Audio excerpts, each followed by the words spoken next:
Welcome to the Finance Committee meeting of February 15th in the first floor meeting room of Town Hall. We're being filmed by Amherst Media to be shown later. And thank you, Amherst Media, for all the times you come and film us. So tonight's budget topics are facilities, planning, conservation, and inspection services. And Sonia, what would you like to start with? No, I think you should just go right into the facilities. All right, do you We're just have... on page... It's on page 43. Okay. And do you want to give intro?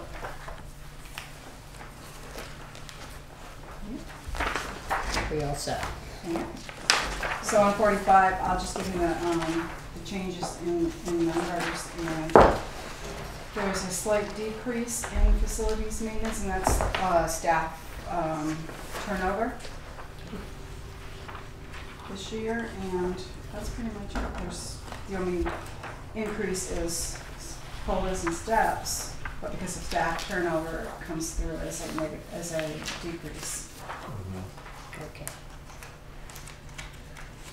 All right, so it's Bob and Jim, or Rob and Jim? Yeah. Who would like to take over facilities maintenance? So I can address the FY19 proposals for funding and then address questions, and Mr. Moore has all the history associated therewith. So on the 19 projects, we're looking at exterior maintenance in the town hall, $15,000. That has to do with the steps, the roof, the upkeep of the outside, and primarily I think is going to be associated with an investigation of the slate. That's not enough to actually address the problems, but we can at least find out what they are.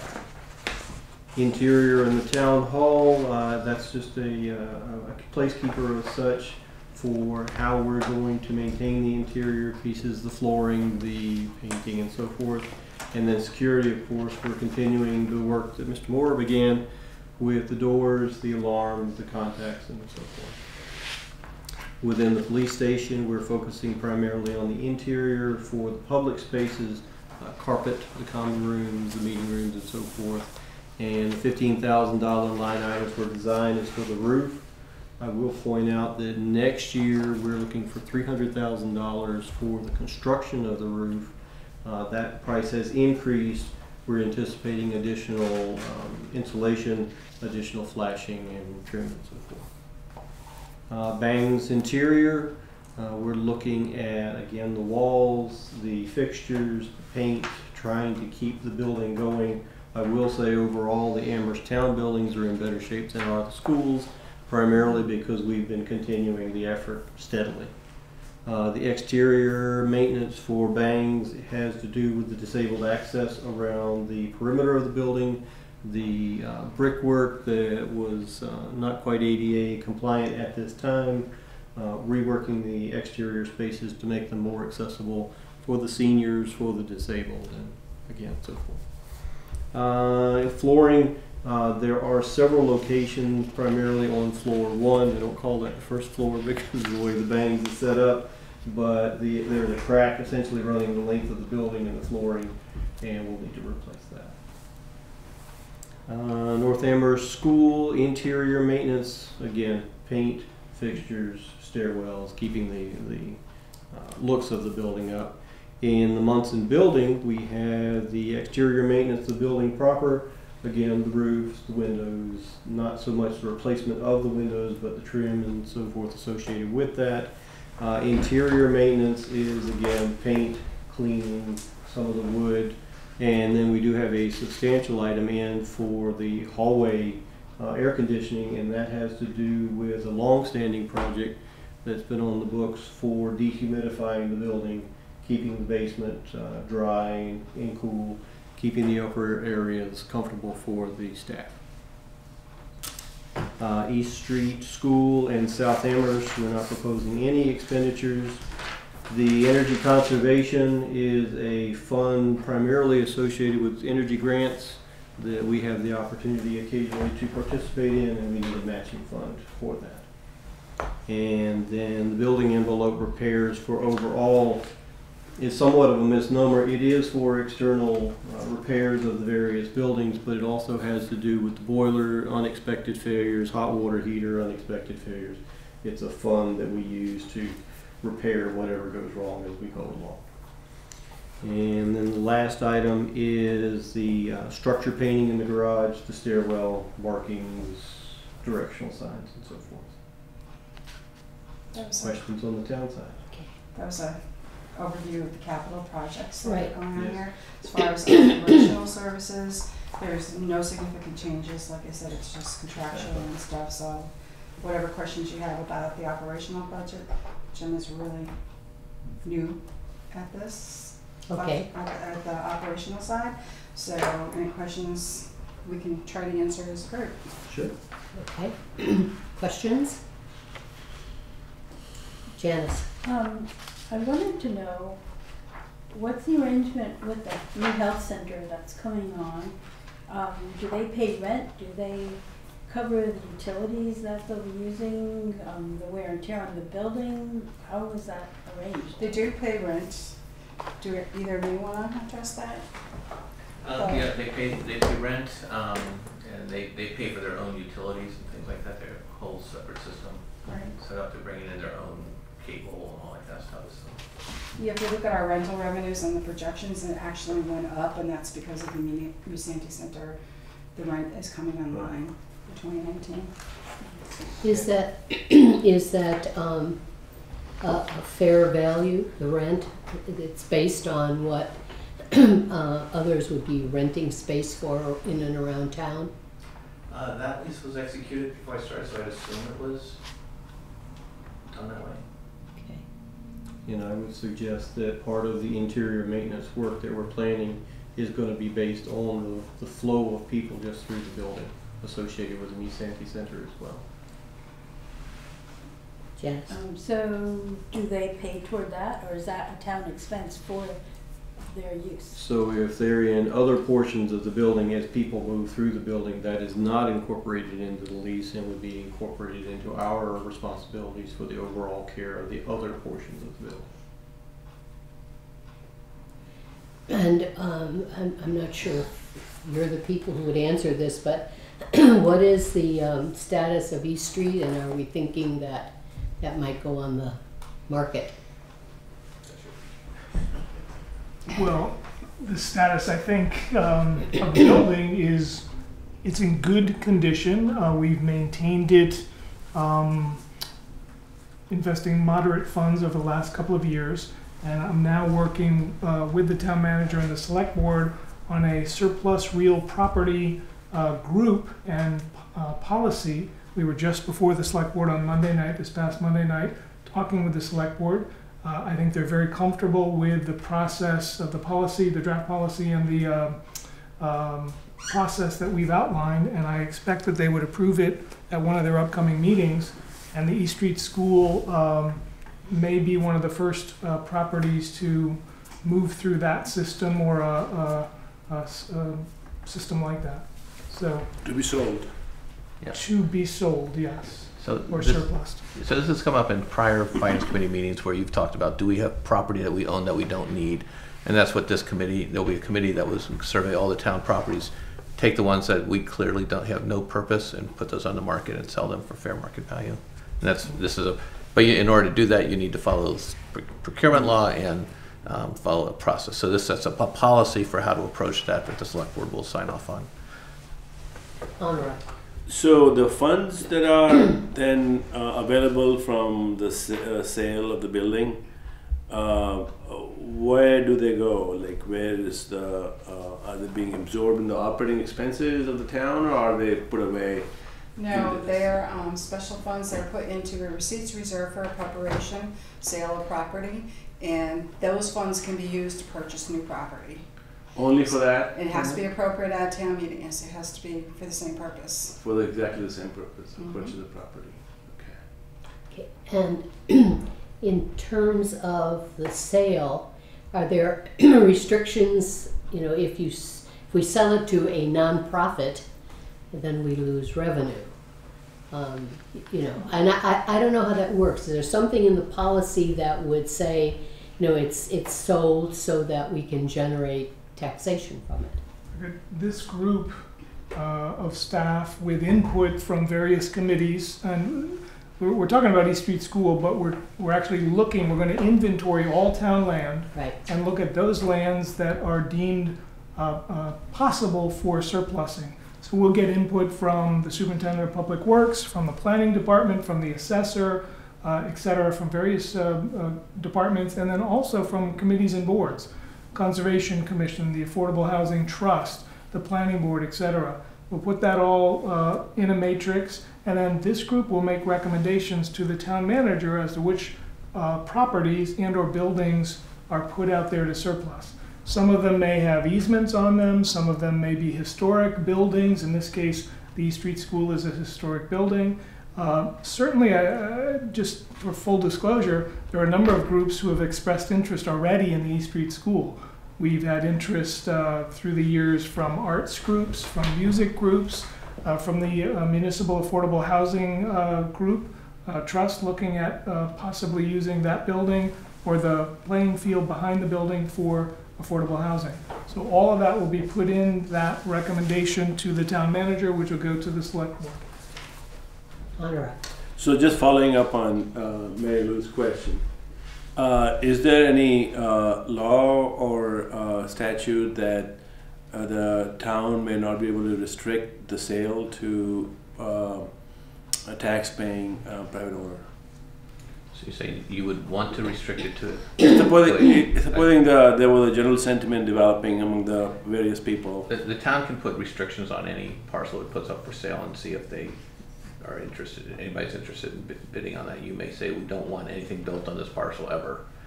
Does anybody want to just buy it for land use? Or we may say, we want it sold to someone who's going to build only this on it, so that we control the sale, of course. Okay. Or we're going to sell it only to people who will pay taxes on it. Whatever, yeah. You can do that. Yeah. And what is Oh. and is this the body that determines that, or is it, what body determines Ultimately, town meeting makes the that? Town meeting final makes decision. that, okay. Other questions? So the town meeting makes a final decision on that, but who generates the warrant article? So it's this group that we'll have a process set up, so it'll percolate through this group to me, to the select board. Select board is the only body that can put an article other than 10 registered voters onto the warrant. Okay, great, thank you. Okay.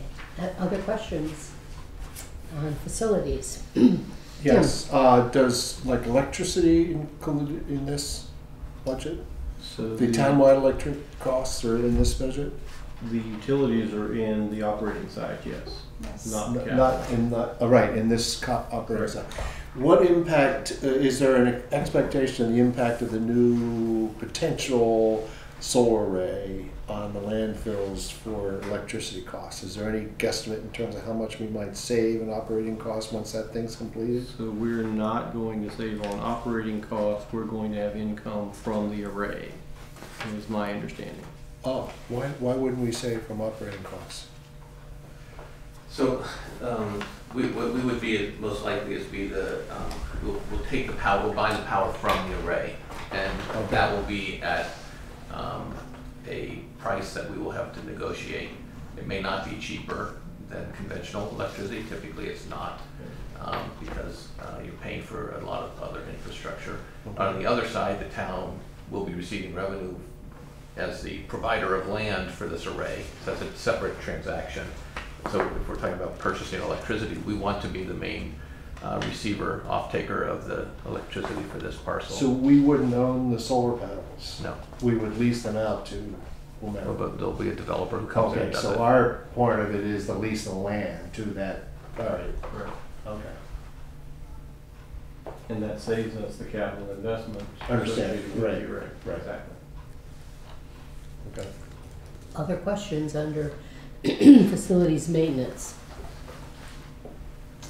Okay. Oh, Janice. Yeah, I think under the supplemental information, the employee benefits, the amount there, and I've seen this other places, and I know they started out being like 25% or a third extra for benefits, and now they seem to be in the low 40% ranges. This one is over 50% extra for benefits.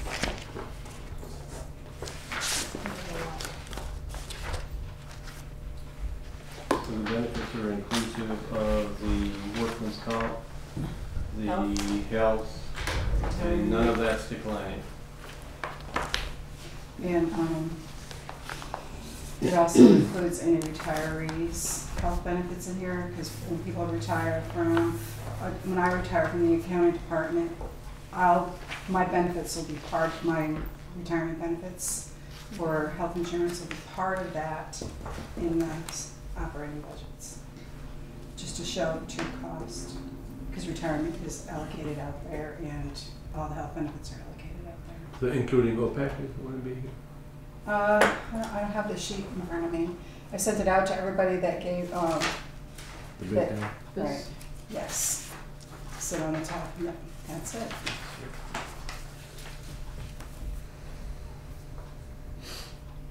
I can resend that tomorrow. I think it is somebody, yeah.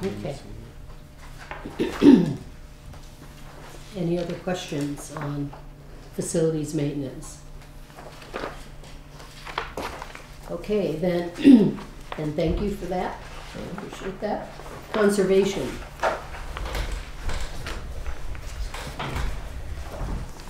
You want to give an overview? I think Dave will be fine. Okay. Okay, that's, What's that? Conservation. Sorry, it's so short. Oh, no, not at all. Thank you. conservation. Yeah, what we typically do, if it's all right with the chair, is we'll do conservation and development together. I'd like to make a few opening remarks, and then Sure. I'll give a quick overview of conservation, and then I'll turn it over to Rob and Christine to cover planning and inspection services. What I'd like to do is, I don't know if I made copies of for all of you, but I think I've got enough to share there. If I could just pass those down, I may refer to those as I'm doing a little quick overview. Just a question, David. Should it be conservation and development? That is the name of our functional area. Oh, okay. So that is where we are all housed, and it's part of the budget. So Okay. I shortened it, so now I'll add it back. that's fine.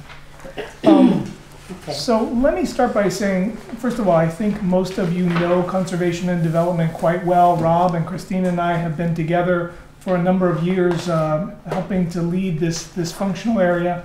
We've made, I think, great strides in the last 5 to 7 years to bring together a staff that is functioning well, that is operating well, that is collaborating. We've brought together over the years inspection services, community development, zoning, planning, conservation, and our teams really work well together. We've still got a long way to go. We're never really satisfied with where we are. I'm sure they will tell you about some of their upcoming initiatives that they're looking forward to working on with committees and boards. I don't want to steal their thunder, as I often do in these meetings, so I'll try to stay in my lane. But I think the bottom line is we're making progress. We are always striving to serve the residents of Amherst, the committees and boards that we work with, zoning, planning, conservation, and the list goes on and on. So I wanted to give you a little flavor of a couple of the really interesting projects that I'm working on with Christine, with Rob, and with their staff and boards and committees. In the handout before you, I just wanted to run through these very quickly and give you a sense of some of the complex projects that we're working on with regard to town projects. They're going to tell you about some exciting things, obviously, that are happening with development in town and whatnot. But very quickly, our departments are working with DPW and LSSC and the schools on a master plan for Community Field, the high school, and the middle school. We've never had a plan for those fields. Those fields are very, very old. They need significant work. There's never been a coordinated effort to look at their condition. We're talking ADA, we're talking drainage, access. How are they used? How are they used by the schools? How are they used by the town? How is the maintenance shared or not shared? How are the operating budgets helping or not in our long-term maintenance of those fields? Should those fields be rearranged? I'm sure you're going to hear at some point from the schools, and on the school side, we know that the track is failing quite quickly over there. So the track needs extensive work. So we have hired Weston and Sampson, a group with tremendous experience, and they're going to, this is using CPA dollars, and we're going to create a master plan for the community field, high school, middle school, and Wildwood schools. So that's just one project that'll bring in a lot of disciplines, work with DPW, planning, and LSSE. The second slide, this is from a presentation Monday night, an exciting project, the dog park for Amherst. This is something that we have, many citizens have long wanted. The dog park, we have 1,600 registered licensed dogs in Amherst. I didn't realize it was that large. We have many, according to Carol Hepburn, that are unlicensed. But we have a dog park task force that is chaired by Jim Pistrang, and we are looking at reusing town land at the old or south landfill for this project. We've gotten a request recommended by CPAC for some development funds, and we're hoping to get a grant from the Stanton Foundation to put a small dog park on the old landfill. Stanton Foundation has funded dozens and dozens of dog parks, and we're looking for about $225,000 to build a dog park there. So again, interesting project, lots of layers, complex coordination. I'm not going to do much Groff Park, Spray Park. I think Chris may speak a little bit more on, but we're helping to coordinate that with DPW and with LSSE. Chris is probably going to talk about the North Common and Main Street, so I'll leave that Main Street parking right out in front. And then finally, we just talked about the proposed solar landfill project. We are back on track with this project. We're looking at about a 4 megawatt project on the north landfill where the transfer station is. In order to do this, we need to deal with a number of regulatory agencies, DEP, the Natural Heritage Program. There'll be a ZBA permit, a MEPA permit. There'll be a number of state permits. It includes habitat for a rare bird called the grasshopper sparrow. So there are many layers of complexity with this project. Again, good collaboration with Stephanie Ciccarello, our sustainability coordinator, and DPW, Guilford Mooring, and Amy Rusecki are helping to coordinate that. So I just wanted to give you a flavor and a flair of some of the kinds of town projects that we will be working on, and our offices on the second floor are taking a lead on. Monday night, the select board discussed with the town manager, myself and Stephanie, the creation of a sustainability committee. This idea that many communities our size looking at sustainability and resiliency for the next 50, 100 years are bringing together disciplines, bringing together citizens and interested parties who want to talk about the sustainability of Amherst. This includes energy conservation, green energy, how we source projects, what kind of cars and vehicles we use. Are we growing food, enough food in Amherst? All of these things we hope will come together under a sustainability committee, likely staffed by Stephanie Ciccarello. So again, something to look for in FY19. We are also, as mentioned earlier, hoping to kick off this surplus real property group. We believe we have about a dozen properties that might come through this group, East Street School being one of them. And those dozen properties, some of them include buildings, some of them are just vacant land that we think are of no utility to the town or our citizens and could be surplused. So that's something you'll hear more about. On the conservation side, very quickly. Excuse me, Dave, before you go away from your Sure. pictures, on this last proposed solar landfill project, Yes. I can't figure out where the dog park is going to be here. Oh, I'm sorry. This is the north landfill where the transfer station is. The dog park will actually be on the old or south landfill, which is across the street. Two separate properties. We have two closed landfills. We call them south or north or old or new. It's probably better to call them south and north because people don't really know which one's old or new. This is actually the newer, more recently closed landfill where the transfer station is. So the solar array will go, you can see in the middle, middle upper quadrant, you'll see the transfer station is that gray area of buildings. Mhm. And so we will put solar on all the mounded areas of the north landfill, about 4 megawatts. Okay. And we have a new partner on that project, and their name is Lee Energy Group, and we're working very diligently to get them teed up to be into all the permitting processes that they need to do, including a ZBA process here in town. Okay. Thank you.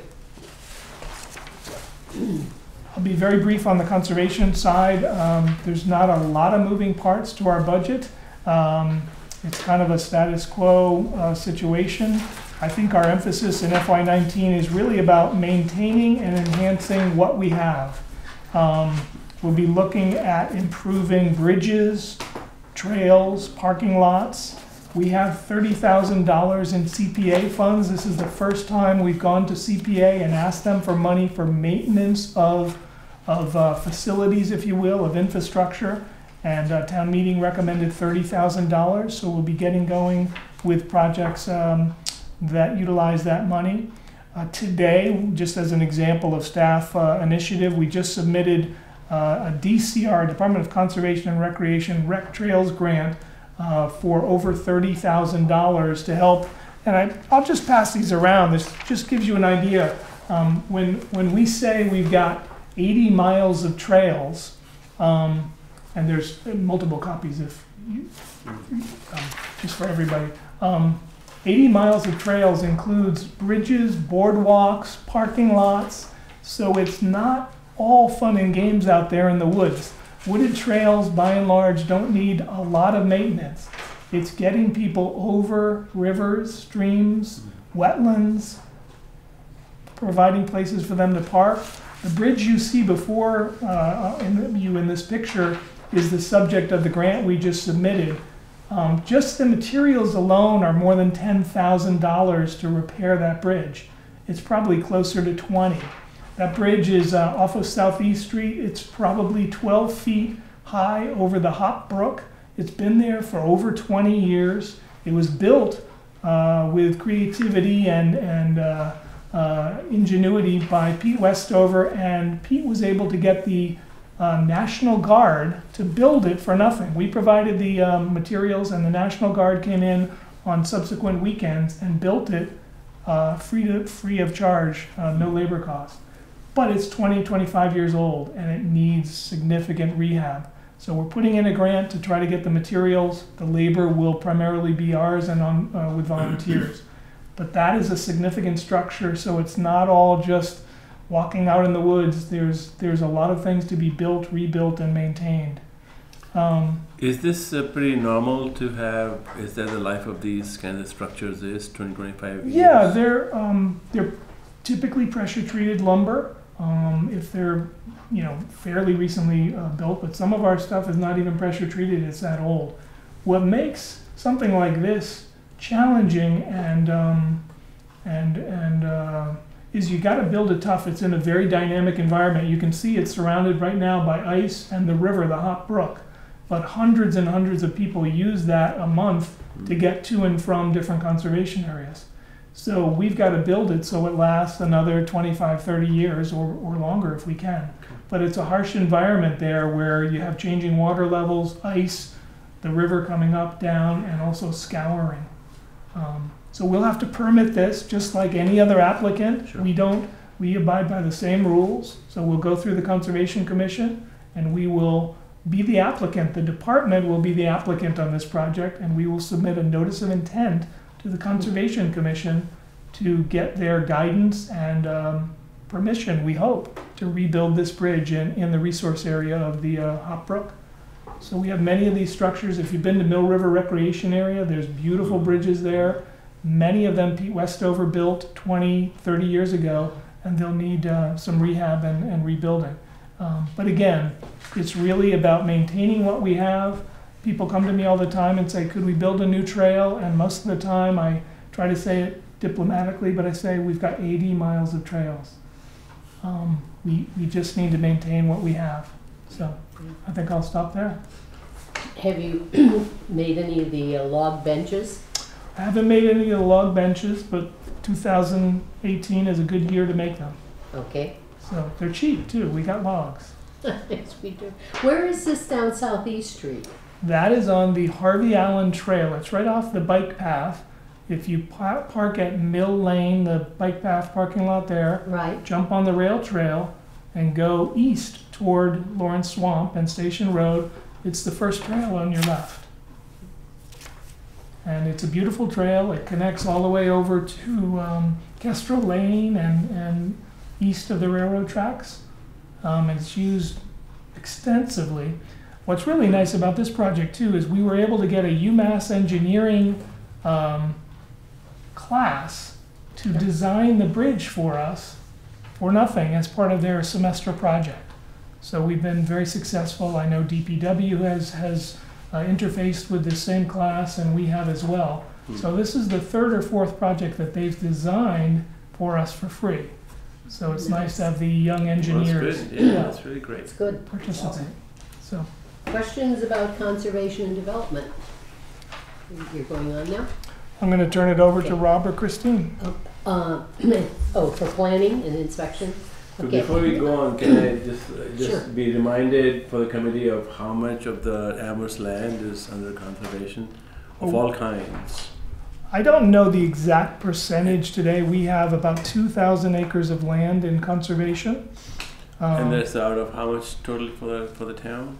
Chris, do you know the total acreage? I think 17,000 sticks in my mind, but I don't know if that's. 17,000. Yeah. As I've said before, our land acquisition program is really tapering down Yeah. compared to the 80s, 90s, even early 2000s Sure. before I arrived. Sure. So we're very strategic in what we go to acquire at this point. We'll have one project on the annual town meeting that is recommended by the CPAC. But other than that, Is that we is might that do one a because year. is it because we are running out of funds or are we running out of land? It really has to do more with, there's a lot more land that could be protected. In my mind, it's more about what are the priorities. And right now, we are protecting land that may be contiguous to other protected land, provide a link to a trail. I don't emphasize this a lot, but many of our trails are not on town property. They're actually handshake agreements that don't include easements. So we're trying to work on getting easements to connect parcel A with parcel B along the Ken Cuddeback Trail or the Robert Frost Trail. So again, giving a lot of credit to Pete Westover, he was really skilled at getting landowners to agree to allow trails to cross their property. But the bottom line is we're kind of tapering that down. There's, I would say there's probably 600 acres of 600 to 800 acres of farmland left in Amherst, but not all of it is priority to protect. So we're specifically going for those properties with the best soils, with active farmers on that property. So that's our goal. May I follow up? Sure. So, in any of these land purchases, is the town in competition with private people who might want to buy the same land, or does the town get priority over it? We're working with all willing sellers. So typically, somebody is coming to me Okay. and the town and saying, we'd really like to protect our land. Okay. We do not, They are not even Getting- going into the private market. yet most of them do not. A great example, I'll give you, just if I could, through the chair. We talked about Mr. Paul Cole is now developing 8 houses up on Route 116 south of the double roundabout. We started having a conversation with Mr. Cole because, in large part, he couldn't get his subdivision off the ground. The recession hit, and he thought he wanted to get out of that. That was a pretty high priority piece of land for us. So in conversations with him, we started out thinking we wanted to buy the entire parcel. After a number of discussions and over probably a 5-year period, we ended up coming to a great compromise, which is he shrunk the impact, if you will, of his of his development. He's still doing 7 or 8 homes, and it's a parcel of about 11.5 acres. So he's building 7 or 8 homes, and he's gifting 6 acres as part of the Open space as part of the cluster subdivision. as part of the cluster subdivision. He's donating 6 acres to us that abut conservation land and provide a trail access there, and he's still developing 8 homes. So the land that is most developable stays on the tax rolls. The houses will be taxable. He'll build those over the next couple of years. So we're looking more creatively at limited development than we ever did before. So I think in that case, it's a win-win. And we will create a trail access. I said I wasn't really doing many more trails, but in that case, I'm making an exception because it'll be it'll be a new trailhead. The trails already exist, which is great.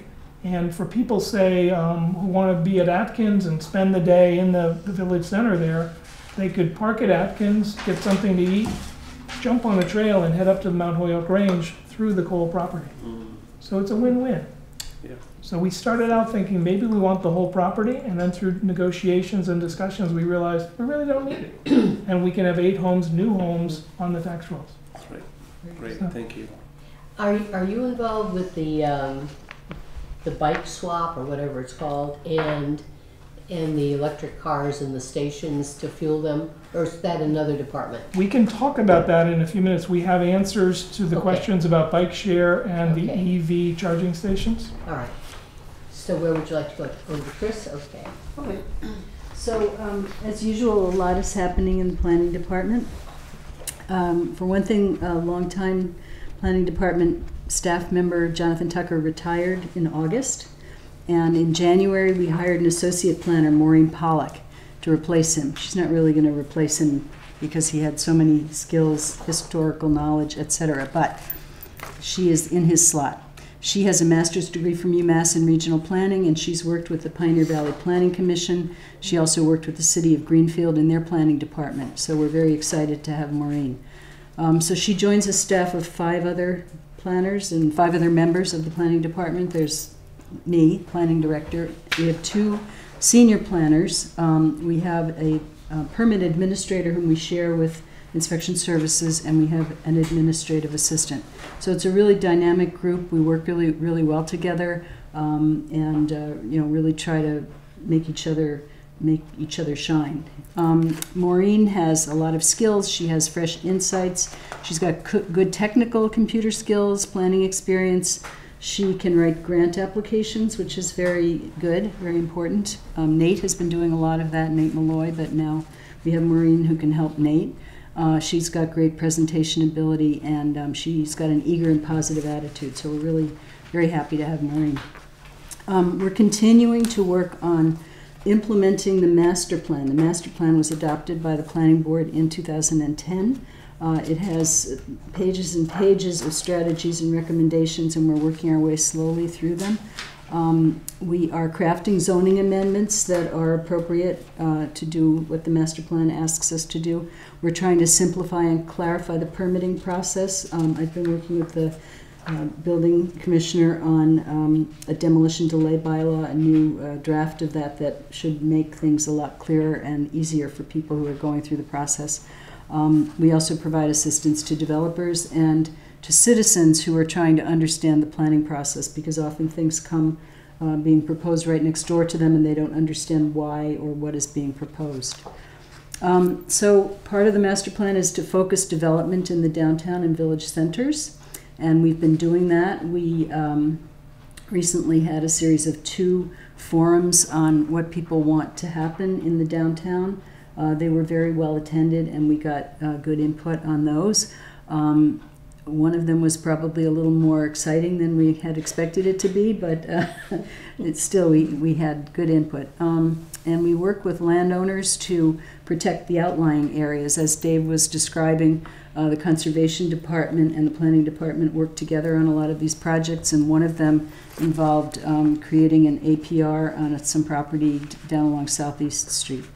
We're continuing to work on zoning amendments. We had asked for a big pile of money to completely rewrite our zoning bylaw a few years ago, and that didn't happen. So piece by piece, we're trying to adjust our zoning amendments to make what we want to have happen. So one of the things that we did was we wrote a bylaw that will allow a different mix of bedroom counts in apartment buildings for apartments that are affordable. And that's very important because we want to encourage affordable housing. We think we have some nonprofit agencies that are interested in building this type of housing here. We have instituted another bylaw through town meeting to allow the town clerk to correct typos and errors in the bylaw that keep us from having to present kind of rote, very boring bylaws to town meeting. So that's a savings of time and money. As I said, we're streamlining the bylaw, trying to eliminate footnotes, which are confusing and just in some cases don't make a lot of sense, rewording them and putting them in the text of the bylaw. And this is probably the most exciting thing. Depending on your point of view, we're crafting a zoning bylaw to allow retail sales of marijuana. Well, we already crafted that bylaw. It passed last fall, and that's going to provide increased economic activity and increased revenue as a result of taxes from retail sales. So other things that we do, we coordinate with other departments such as the DPW on infrastructure projects. We've been working with them on the barrier removal at Boltwood Walk. You probably noticed that there was a big construction project that happened between Panda East and Unitarian Church over the latter part of the fall, and that was a community development block grant funded project. The planning department worked with the DPW on creating a plan for that, and the work happened, and now it's a much better situation over there than it was before. Other things that we work with the DPW on are things like the North Amherst intersection, which has been worked on over the years, and it's going to become even more of an issue now that we have a big new project up in North Amherst. And Mass Department of Transportation has proposed a lot of changes along Route 9, so we're working with the DPW to try to understand those changes and make recommendations to MassDOT to make that project more in keeping with what Amherst would like to see there.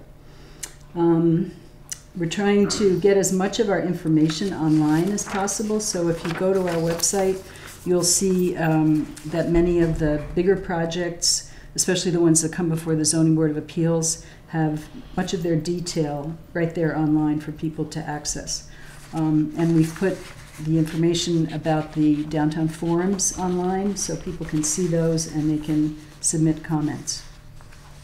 In terms of new development, we have a lot of new development in town, as you know.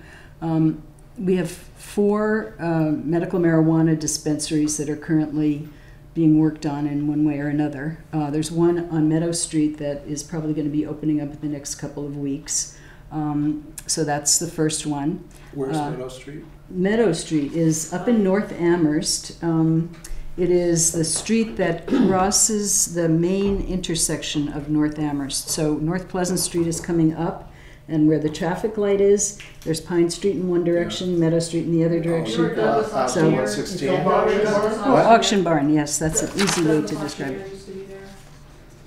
Okay. It's like the corner of 116 and...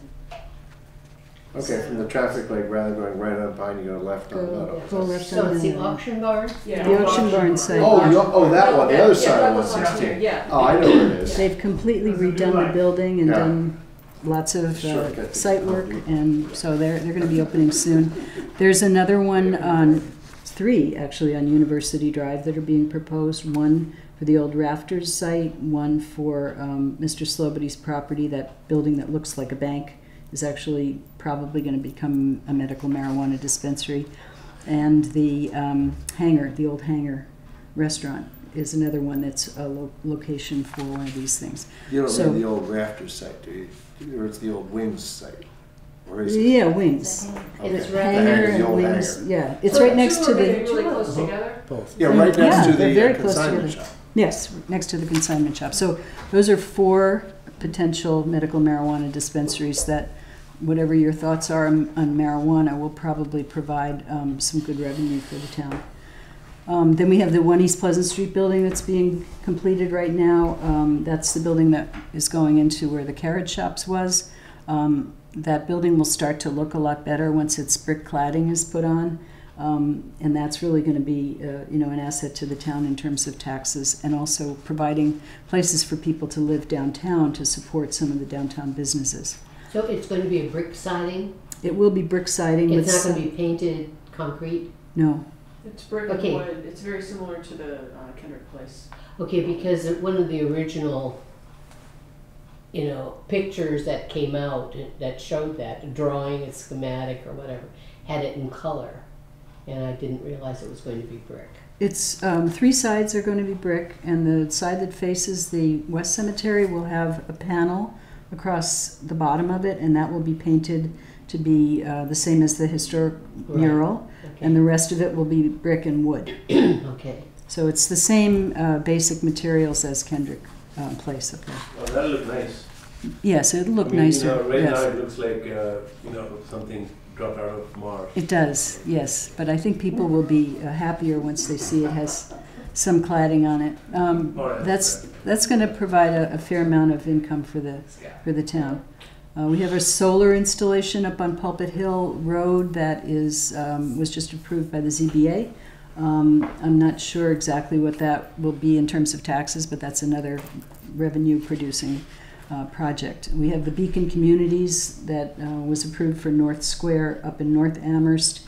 They just got their financing, so they're very excited, and they'll start construction probably sometime this spring, maybe as early as the latter part of March. There was another project that was approved on Route 9. It's called Aspen Heights. It's where the old Amherst Motel is located. That project is under appeal right now, but if it goes ahead, it's going to have 115 apartments, 16 of which will be counted as affordable on our affordable housing inventory.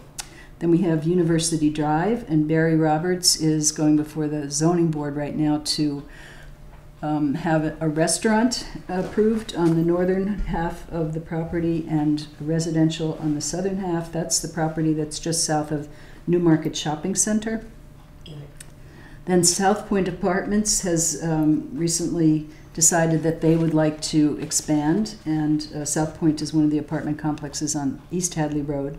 So they're adding a building with 47 new apartments, and that's all taxable.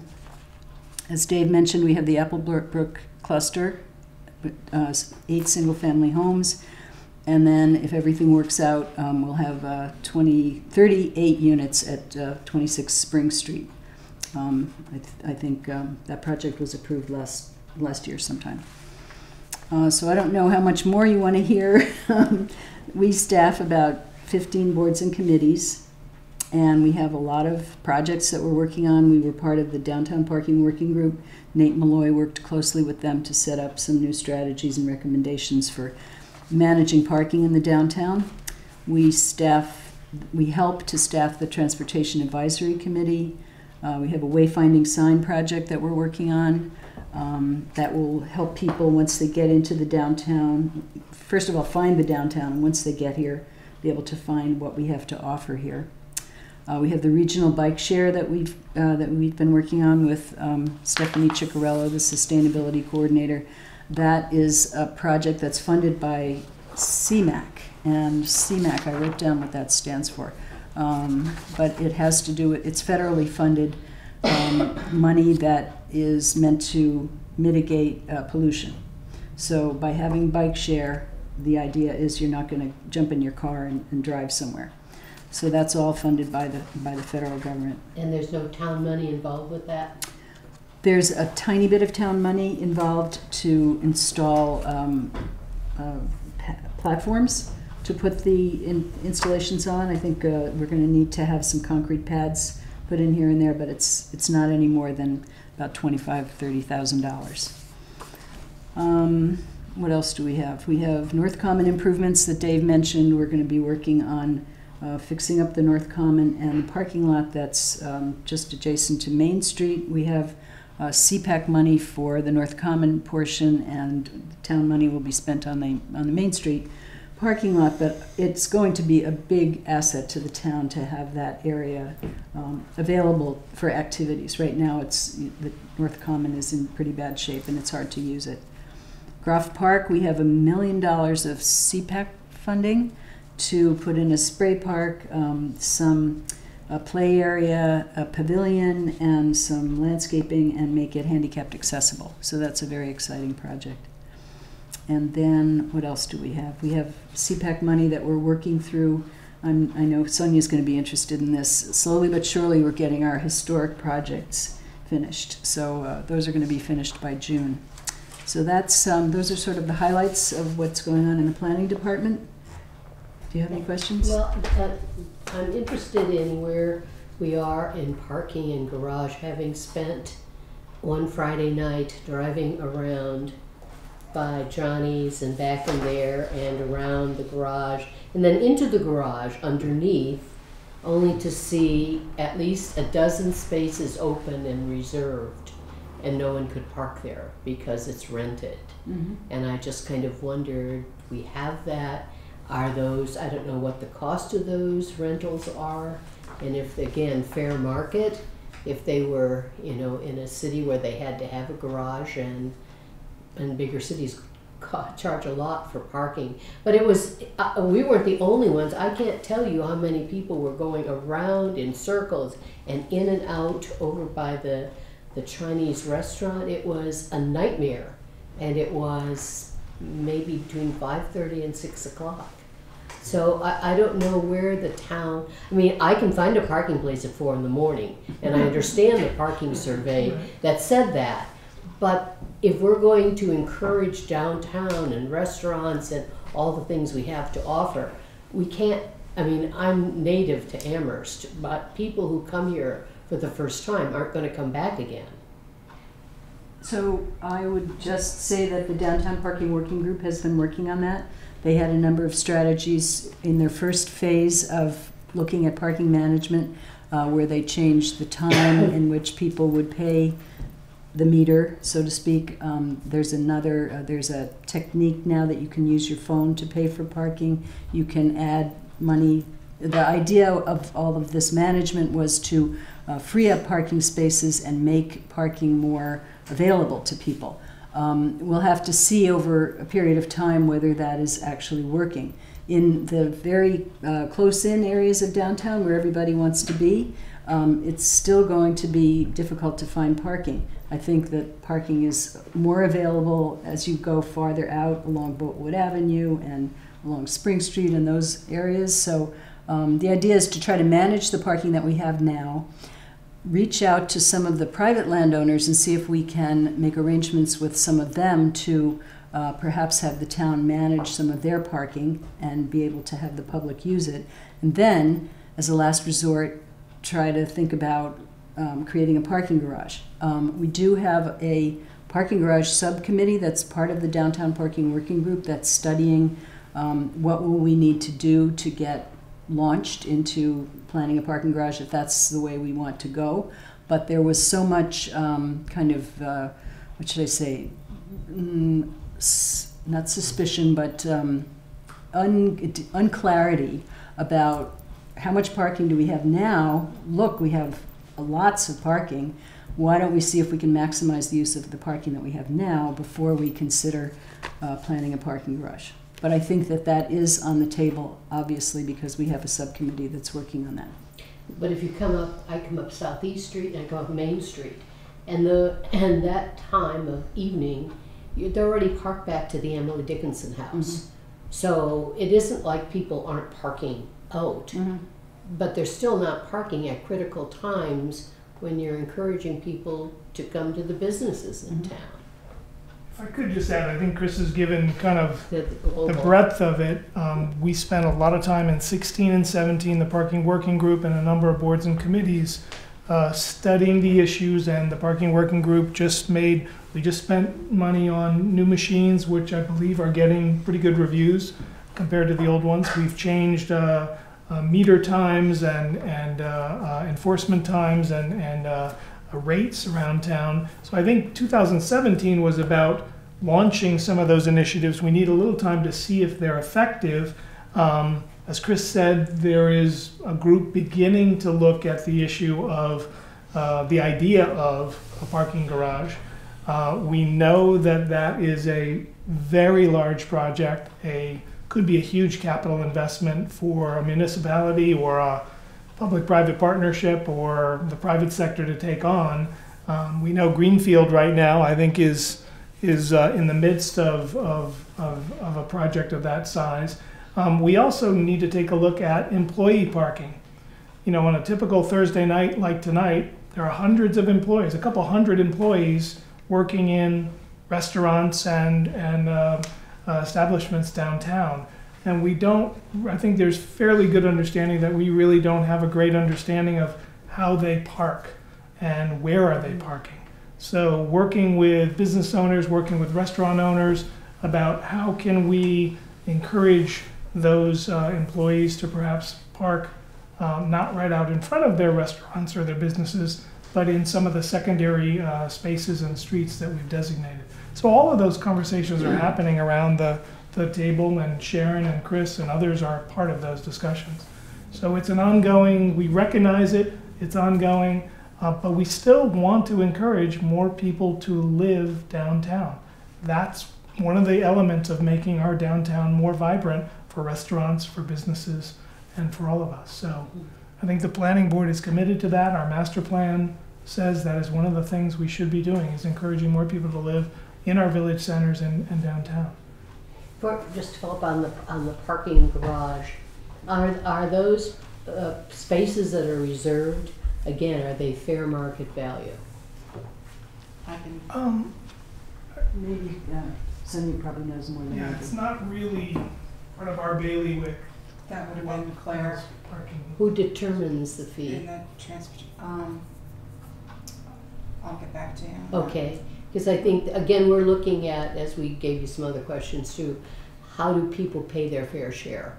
And taxpayers who don't use those services have to pick up the difference. So I think as we go forward, and although it doesn't sound like money will get tighter from all the building that's going on, it looks like there might be quite a bit of revenue for the town. But again, the whole idea of people paying their fair share. Okay, Joe and then Janice. Yeah, just in line with what you just picked up. Chris, thank you for your presentation. Do you estimate, or have you done sort of an estimation, or could you estimate, maybe you don't, like from all this new building, assuming all the buildings that you just ran down actually come to fruition and get built, is there a net number that comes out in terms of the money raised from the amount of revenue that would come from all those new buildings? We haven't really done that, but we've been talking to the assessor, and he does talk about $100,000 to $300,000 coming from various projects. Okay. So it is significant. Part of that is on But Janice and then Tim and then Sharon. I had a related question. Do you have a different question? I don't know, it's Okay. related. I have an answer They're sort fighting of over here. for the Okay, good. for The answer. what Chris was trying to answer. This year, our assessor estimated our new growth to be $830,000. That's the new revenue from all of building from this year going on here. Or does that include all the buildings that she mentioned? No, It no, doesn't. it all comes online at different times. Yeah. I was just wondering if you ever, as a study, you kind of look at all the projects and say, well, in 5 years, if all these come online, this is going to add a total amount of revenue. I Just think being a the finance assessor guy, does that, though, but- Yeah, you probably be curious. have the records for that. David, you had, What we do is not really a planning function, but what Rob and Chris working together do is talk with David Burgess Yeah. and provide him with rough estimates of when, and we can't guarantee a project is even going to get through Exactly, right. to get the permits they need, but Yeah. if they are successful, this project is likely to come online at this time of the year, or 2018, 19, 20. Yeah. And David then uses that as kind of a projection to say, if all these, he's conservative, if all these things come to fruition, number of buildings, number of beds, number of retail establishments, square footage, whatever, then he works with Sonia and the co-finance director to kind of say, all right, to inform the town manager, to say, we're looking at, now 800,000 is a very significant number for Amherst and quite above what new growth we've had in recent years. Yeah. Yeah. Janice? Go ahead. We actually, a couple of weeks ago, did the transportation budget and spent about 45 minutes talking about the parking situation, which is a significant amount of time for us to be talking about an enterprise fund. And we did note that those reserve parking spots were $1,000 a year in the budget.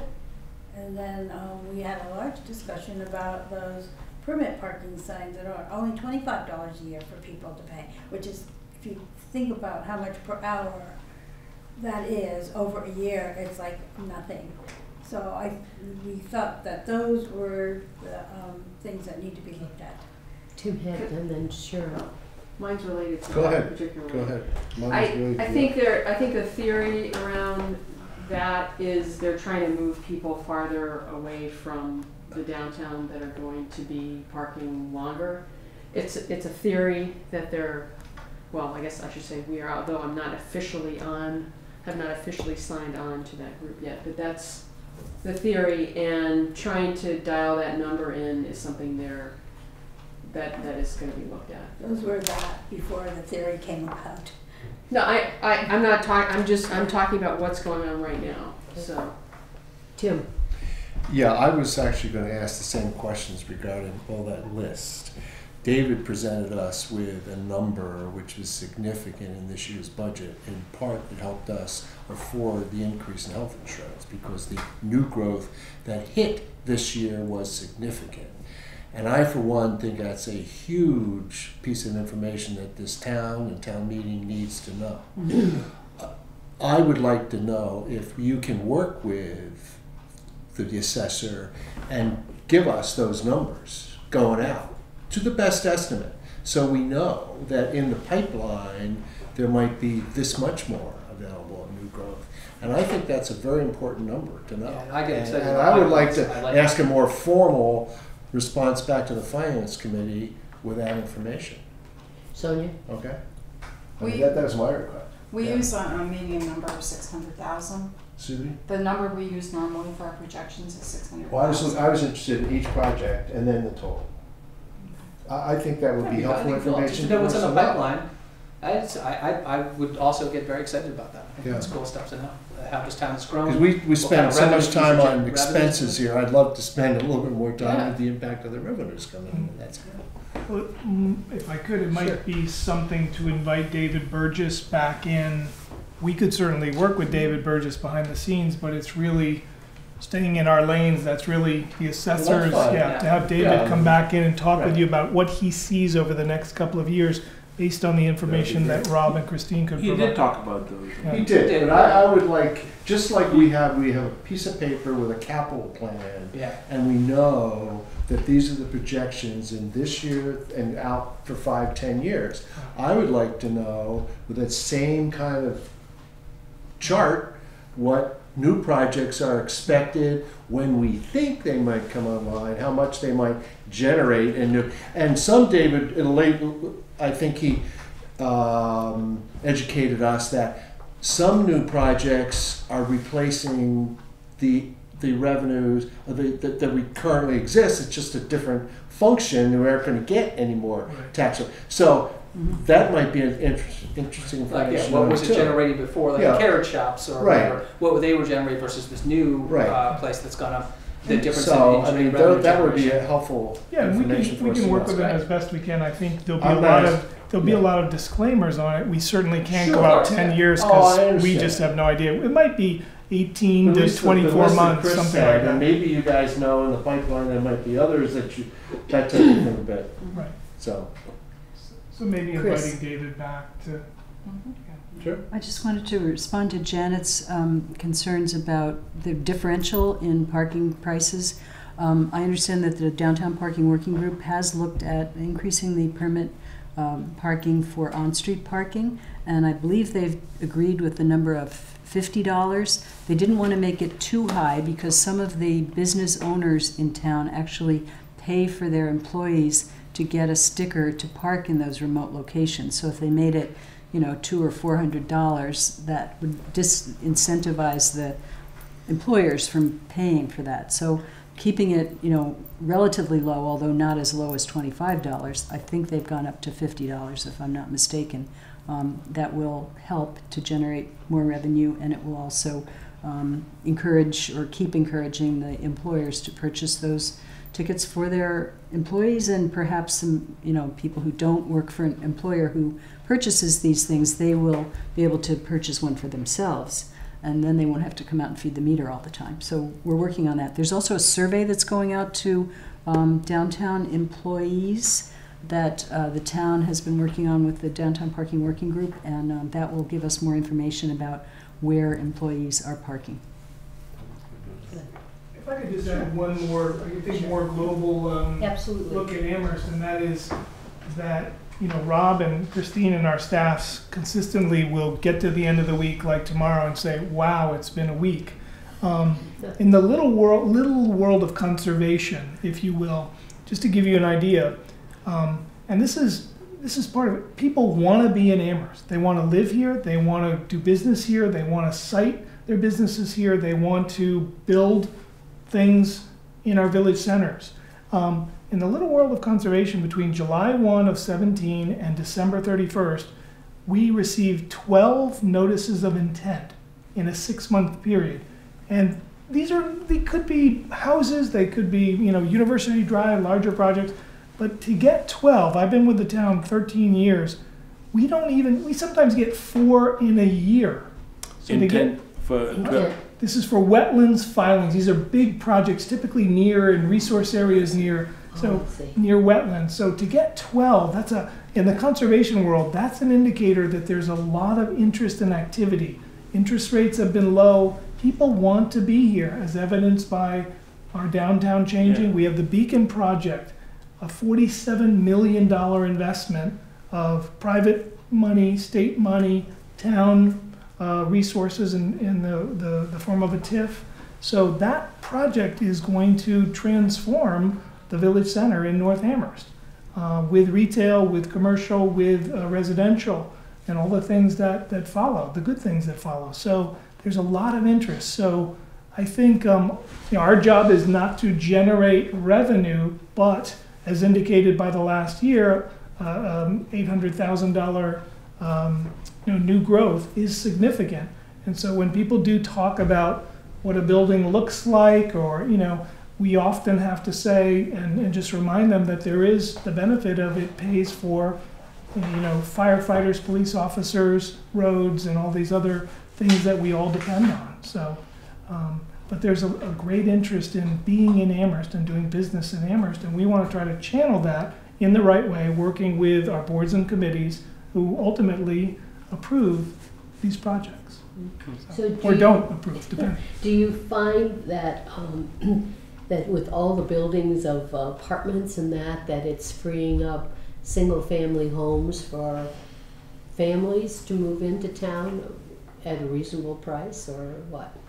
I guess I'd look across the table to my colleagues. I don't think we have any real, data on that. I think just from our watch of transfers, what we know is that there are a lot fewer residential properties transferring from what appear to be private ownership to some sort of an LLC corporation. That type of transfer doesn't occur as it did in the first few years that I worked here. So that's we noticed that.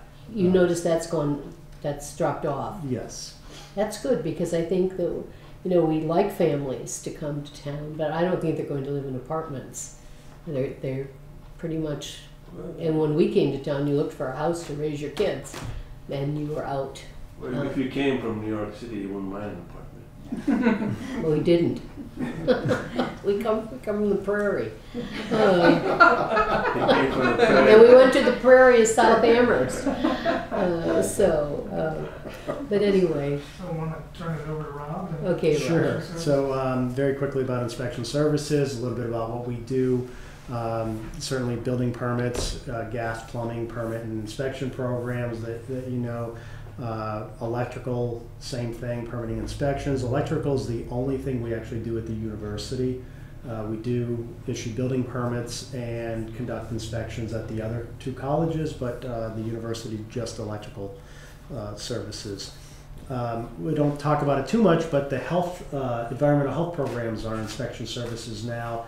And that's a lot of, what we do related to food service establishments, bed and breakfasts, and there's a whole list of things that we have, just a couple of different businesses in the various categories. We try to conduct 2 inspections annually, routine inspections of the food establishments. We do one, no problem. We do the second one about 75% usually. So we do fairly well with that, with our goal being 2 periodic inspections. We run the rental registration program, rental registration and permitting program. We are going into its 4th year this spring or early summer for renewal, operating very well. I think we have a good system down now. That is a complaint-only program. It's not a required inspection that we do, but we have been able to maintain information documents about the property, about the parking, the management of the property, the owner, local agents, and we make all that information available online so that it's available to residents as well as our staff and other departments actually use it regularly. We are very proud of our certificate of inspection program. Now, it's the program that we conduct periodic inspections in various places, like town halls, assembly room, education, places of education or assembly, churches, and most recently, over the last 2 years, we've incorporated the multifamily properties into that program. These are all required by state building code, and we feel like based on assessor's records anyway, feel like we have a program where in a 5-year period we see every property that we're supposed to. So that's something we're very proud of. A lot of towns and cities are not able to accomplish that, and we're doing very well with that program. Sealer of weights and measures is a position that we engage the town of city of Northampton in. We have about 40 or 45 locations.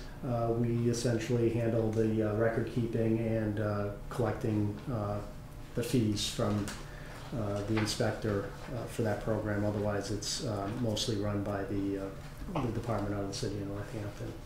So all those projects that Chris listed off will certainly keep us busy, but what we know from experience is the couple months leading up to a building opening is what really takes a lot of our time. We have 1 East Pleasant Street that's scheduled to open they're leasing up units for September. They may be done a little bit sooner than that. So we expect a very busy summer into early fall. And Amherst College Science Center is That's for me. Yeah. where was I looking? My own building. So the new Science Center is scheduled to open this year, so that'll be an outstanding building to see come online as well. Humongous. So we've got our list of usual challenges, but this year we do have a new building code, which doesn't happen too often, about every 6 or 8 years. January 1 was the effective date for our 9th edition of the building code, so we're all learning that. We also anticipate some changes at the state level with the health licenses, and which is really causing us to hold back on some of what we want to do with bed and breakfast, oversight in the town, maybe possibly some sort of registration program or inspection program that is, has been run at different stages, over the years, but certainly not complete. And we're looking forward to some changes at the state to help us move forward with that. Otherwise, we're typical. Building permit applications, I think numbers and service levels are about what they have been in the past. Rental permitting is about where it has been in the past. Code enforcement was another piece that we do a lot of zoning and code enforcement. And that again is our complaint only program. We work we have a growing relationship with the university. thanks to Eric Beal and others over there that have helped us work on issues that we share common goals for, and we'll continue working on that as we go forward. Sure. So you mentioned you mentioned bed and breakfast. Bed and breakfast. So do you collect, you inspect them and you collect a fee for that, I assume. Is there anything in the works for Airbnbs? Do you get any? That's part of what I'm referring to. So historically, there's a handful of bed and breakfasts that's their principal use or a primary function on the property, and those have been licensed for a long time, inspections conducted, and then there's everything from that to something that's listed on Airbnb that really isn't a bed and breakfast by definition. There's no breakfast component to it. It could be a room or a house or something. So that's what we're talking about. And the state is trying to identify the best way to regulate that and define when something should be part of the program and should not be part of the program. And then that'll give us the ability to follow through. So we're not trying to jump ahead with something that might be handled differently, but through the state health regulations, which are what we would be using to implement that program. So there's nothing in place now that there's no income generation from Airbnbs for tax wise. That's right, and that's part of what's being worked on. That's not something that I would be working on, but the state has been talking about that for at least the past year. Dave. If I could, I just wanted to add one little snapshot. It's interesting because my office is no longer on the second floor, but that's where I spent a good part of my career with Amherst. But if you came into the second floor of Town Hall on a given day, it is just very impressive.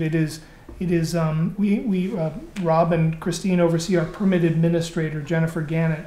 So whether you're building a $200 million science center at Amherst College, or you're building a new house, or you want to start a business somewhere in downtown or in a village center, or you're having problems with or questions about a wetland or a river, this team is going to go through, you are going to likely go through the permit administrator, and Jennifer Gannett is going to set up a meeting with the right people in the room. This is part of our effort over the last 5 to 7 years to be more responsive, receptive, organized, friendly. You're not going to come in and get yes. Believe me, it's not a yes meeting. It's bringing all the right people from planning, inspections, health, fire, DPW, whoever is needed on that project comes together in a kickoff meeting. And I've seen some applicants go, wow, I didn't realize I could get all the answers literally in one meeting. They're impressed with the group that is put together. And it may not, there may not be a meeting like that all along the way, but at the right time, the permit administrator, and this was a position that Rob championed in the first couple of years he was here, I think it's made all the difference. And again, it's not about getting a yes to every one of your questions, because you're going to reach, it's about getting you the answer you need, whether it's you're building a new house or you're starting a new business, so that you can make prompt, efficient decisions on how to proceed. It might be you reached a branch in the decision-making tree, you have this option or this option. This one might cost you more, this one might cost you less. It's not our decision, but you need to take one of those paths. So it's very impressive. If you're ever in town hall, spend a little time up there and you will see the applicants come in and they will meet with the team that Rob and Christine put together. And it's really, fire comes over, DPW will come in if we need the town engineer.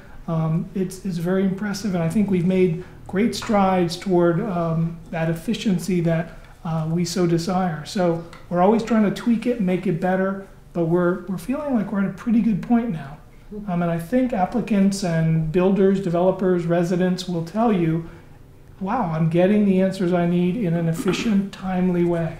May not always be yes, but it's here's what you need. You need this permit, you need that survey, whatever it might be. So maybe that's why you have 12 requests. because the word is getting out that you're working well. So Well, believe me, the Conservation Commission, they don't like to stay that late. Nobody really, but they're here till 11 o'clock some nights. So I have a question. I'm not sure if this is for you folks or not. I'm not entirely sure, so you can say, well, this is not for us. But, I just wanted to raise the issue about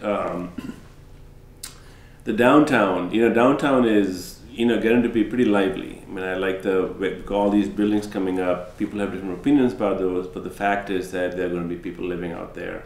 And there's going to be more traffic and more it'll be a little bit more thriving.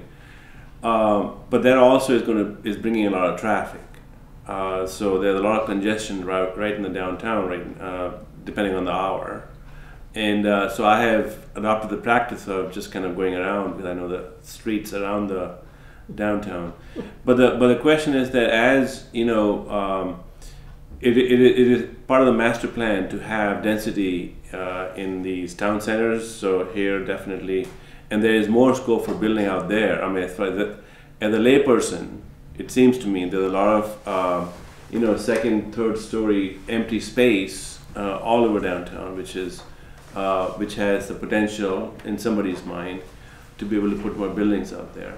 So at what point does so I'm thinking so it's a double-edged sword. So on the one hand, it's making the downtown more thriving and more people living out there. On the other, it's becoming kind of impossible to get to over there because of all the traffic and stuff. So I'm wondering if there are any thoughts in the planning department about that right now, or is that really too abstract a concept at this point? Are you talking about circulation? Yeah. Traffic? Yeah, well, because traffic circulation is not not independent of the number of people living in downtown and the activity in the downtown. So they're kind of related. So my question was, from a planning department's point of view, is there any kind of a threshold beyond which you would rather not, even though the master plan says the high density is good for town centers, is there some kind of an informal threshold beyond which you wouldn't want to go in downtown in terms of building, in terms of more of these large buildings, which are, so you put, so we put two over there right now. Maybe we can put 3 more. I don't know. Can we put 5 more, 3 more, 10 more? At some point, that'll create an overwhelming amount of kind of density. Negative externality. What's that? Negative externality. Okay. You're asking for the socio-economic optimal point. Okay, well, he's taking the course, so. So my question was, from a planning department's point of view, is there some kind of a threshold beyond which The maximum build-out? Yeah. I don't think we've really addressed that. We haven't really considered that, what the maximum build-out would be, but the downtown is very small. So one of the reasons that we have that we have 5-story buildings in the downtown is because we have a really narrow, small downtown. Sure. Yeah. So there's a very limited amount of space that can actually be built. So I don't think there has been a fear that we will kind of overbuild. It's not like, Northampton is kind of a square shape in their downtown, and they can build in a lot of different places, but we have this very narrow corridor along which we can build. So I think it's sort of self-limiting, if you will, just by the nature of how many lots there are to build.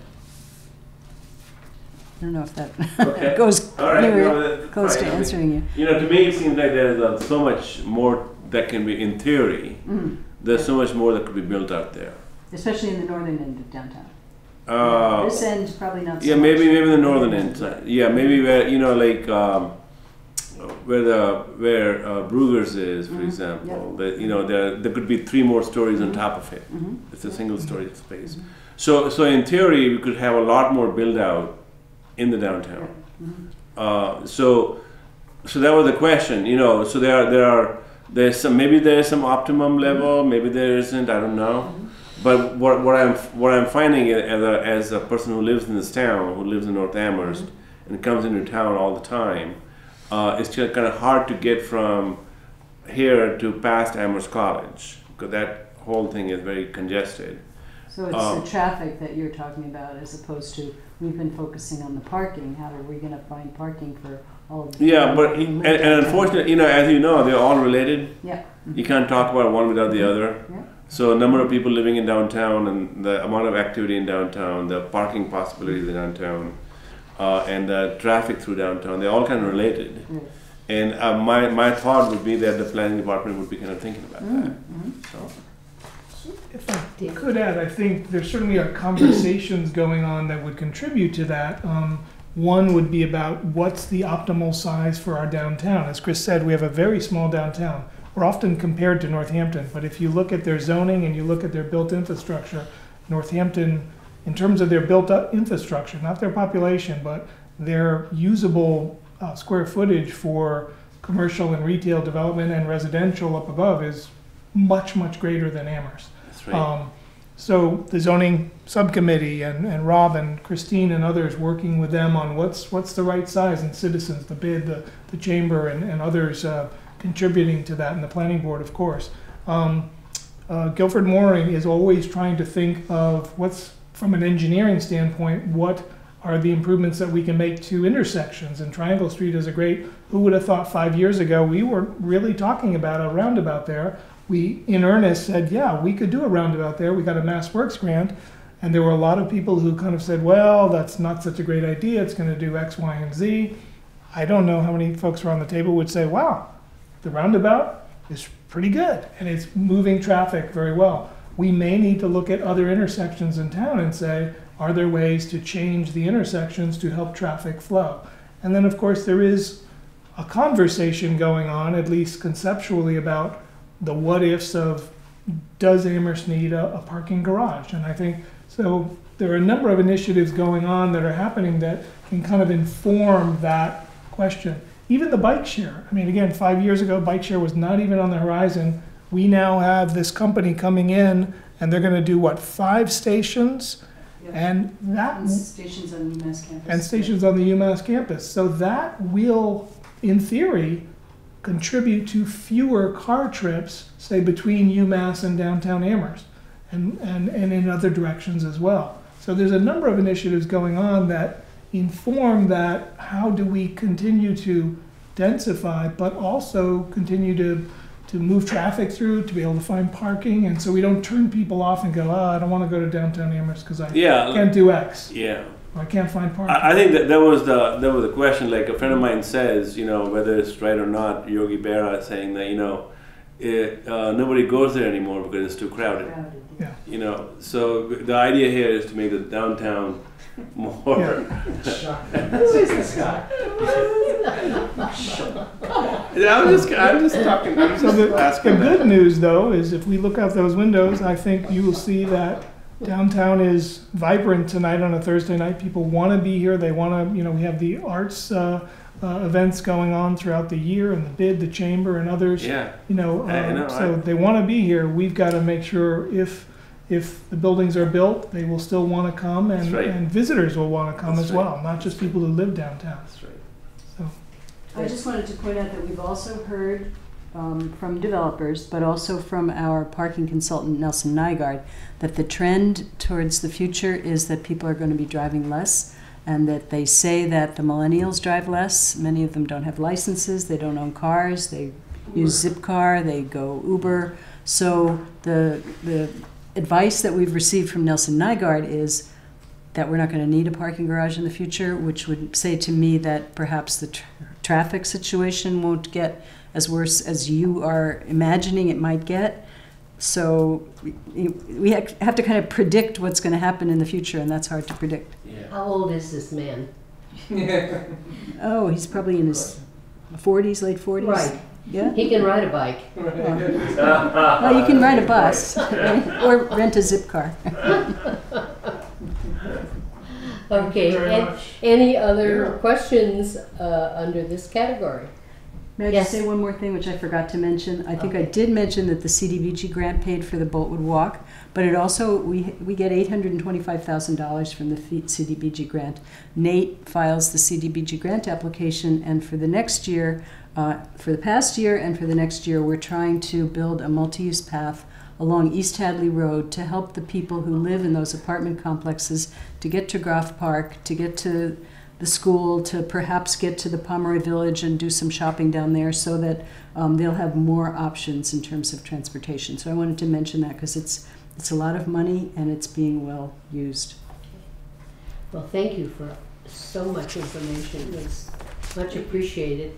It's really, you know, we do finances, but it's great to see all the good things that everybody is doing and how it all fits into the budget. And we are extremely fortunate to have good staff and a well-run town by that staff.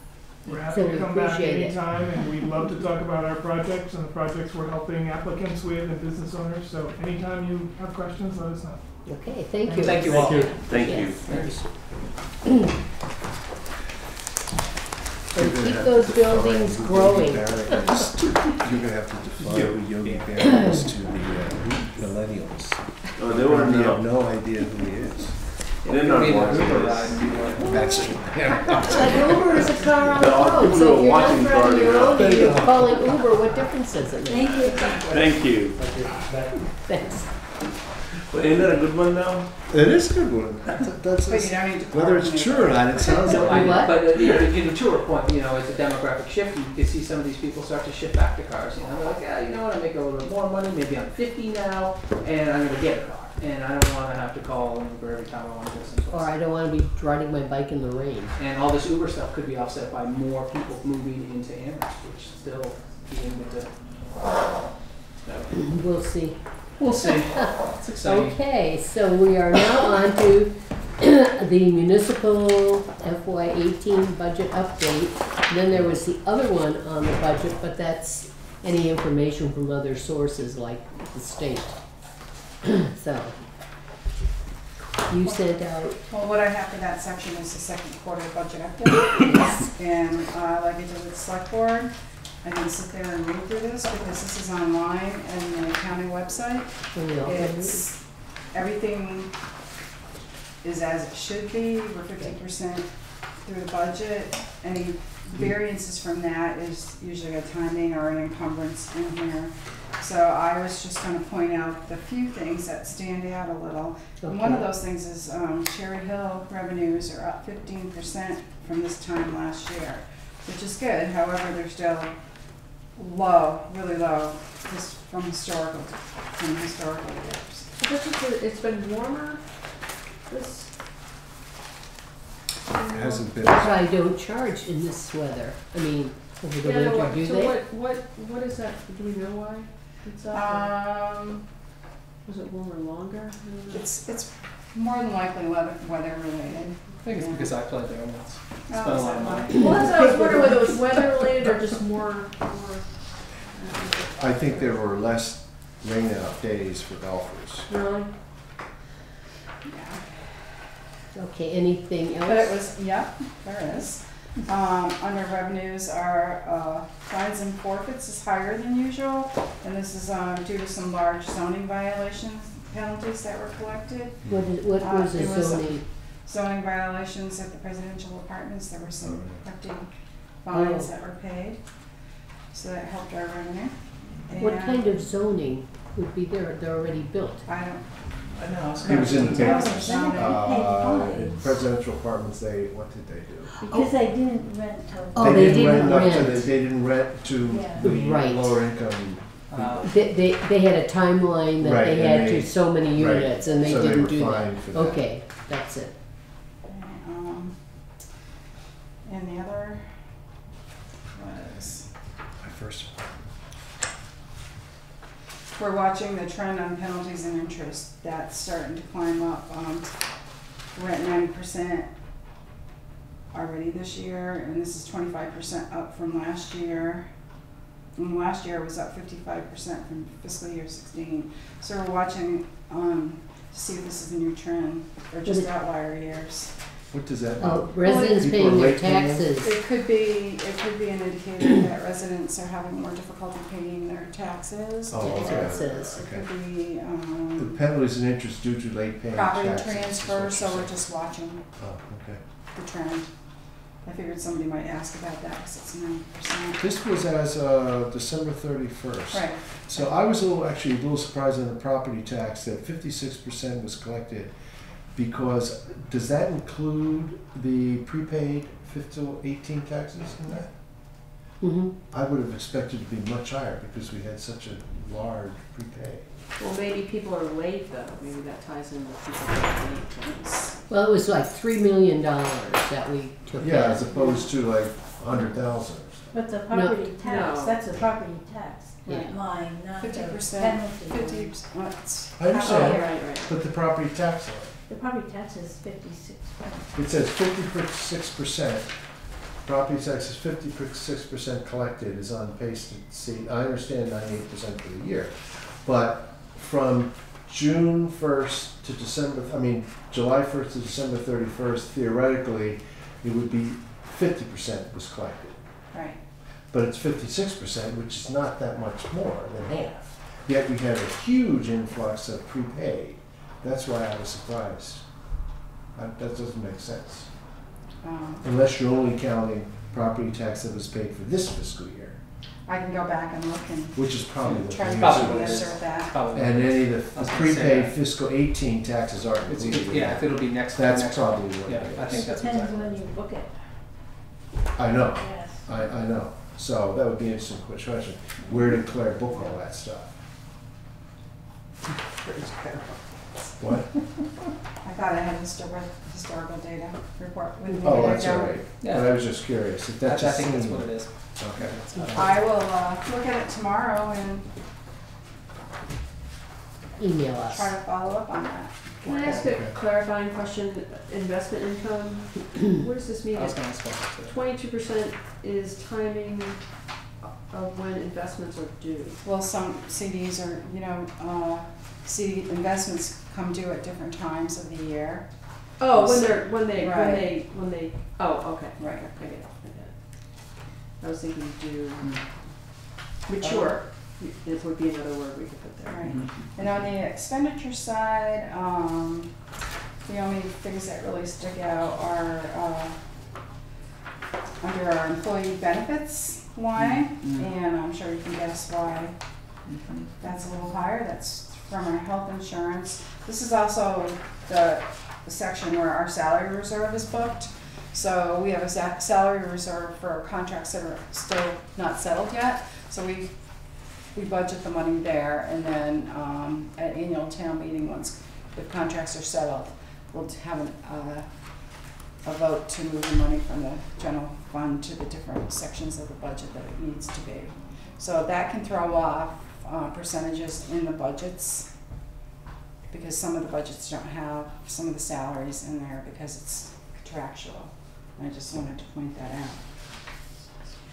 The other thing is reserve fund transfer this year. We're probably coming here for the fire department boiler, the North Station boiler. You're already aware of that. That's part of this letter. And snow and ice, as Guilford said last week, was it here last week? Yeah. Is that it's another year like last year. We had a Is lot that of always- smaller storms like this. Is that always over? Like over 100%? Not always. Not always. Okay. And a lot of times there was enough savings in that functional area to cover a deficit Oh, okay. too, but we're trying to cover health insurance this year, so everybody's savings is going to that. We're trying to cover our health insurance without coming for any extra money, and we're aggressively doing that. Yeah. Yeah. And those are the things that stuck out. Okay. Well, thank you. So for this, Do we have any other budget information from other sources, the state or whatever? no, but I can give you a little bit of an update on fiscal year 19 budget. Okay. This is, I'll Yes, yes, of those course. ones. it involves the transportation budget. Good. I have one. Sweet. You have one? Young lady? If you do that. This one? Yeah. This is the beginnings of the grid that we use to build all the articles and stuff, so. And I left who was assigned to this last year on there. I left it there for your information. Right, So yeah, you'd know who had it. right. We'll come to Make that and people decisions can from that, decide, right. right. But the change on here, the change in the budget that you've seen so far is the transportation fund, and that's on page.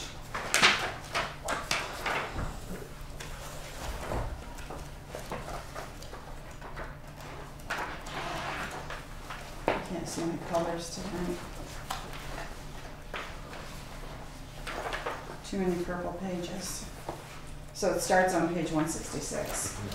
Yeah. It starts on page 166.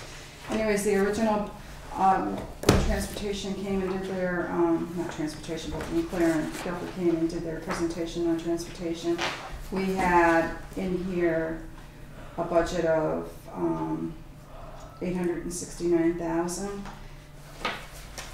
And in the major components, it was talking about the capital, and we were going to use $100 of cash capital to go towards the Main Street parking lot project and borrow less money.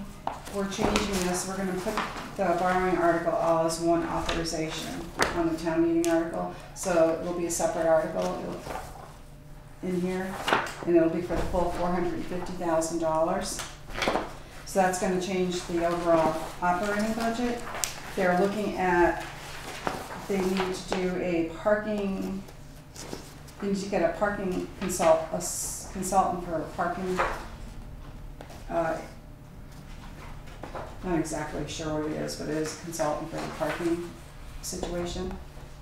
They're hiring, it's second step from what Nygaard just finished. So that's the second step. They're going to get a consultant to see, give us more ideas of what we can do with the whole parking situation downtown. So what That's are going to we be moving? $50,000. So capital is changing from $110,000 to $60,000. So What page are you page on? 177? Where are you? 177. So it's changing from 177? 110 So we're moving $50,000?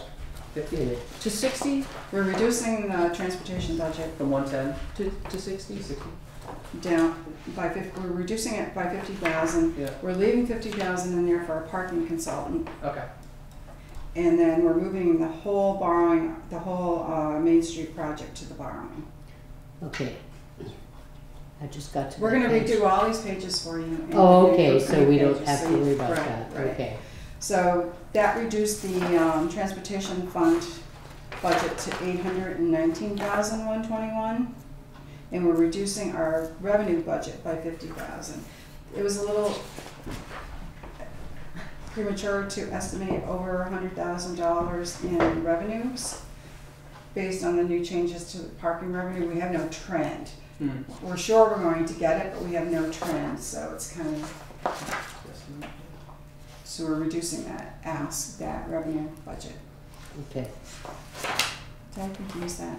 Yes. Everybody? I did. So the revenue budget of 1,164 is going to go down. Is that on page 169? Is that what you're Where are you? talking about? 169. The revenue. 169?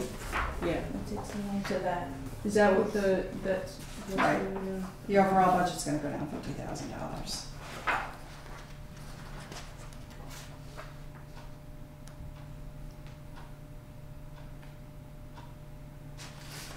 But the appropriation of town meeting is gonna be $819,000.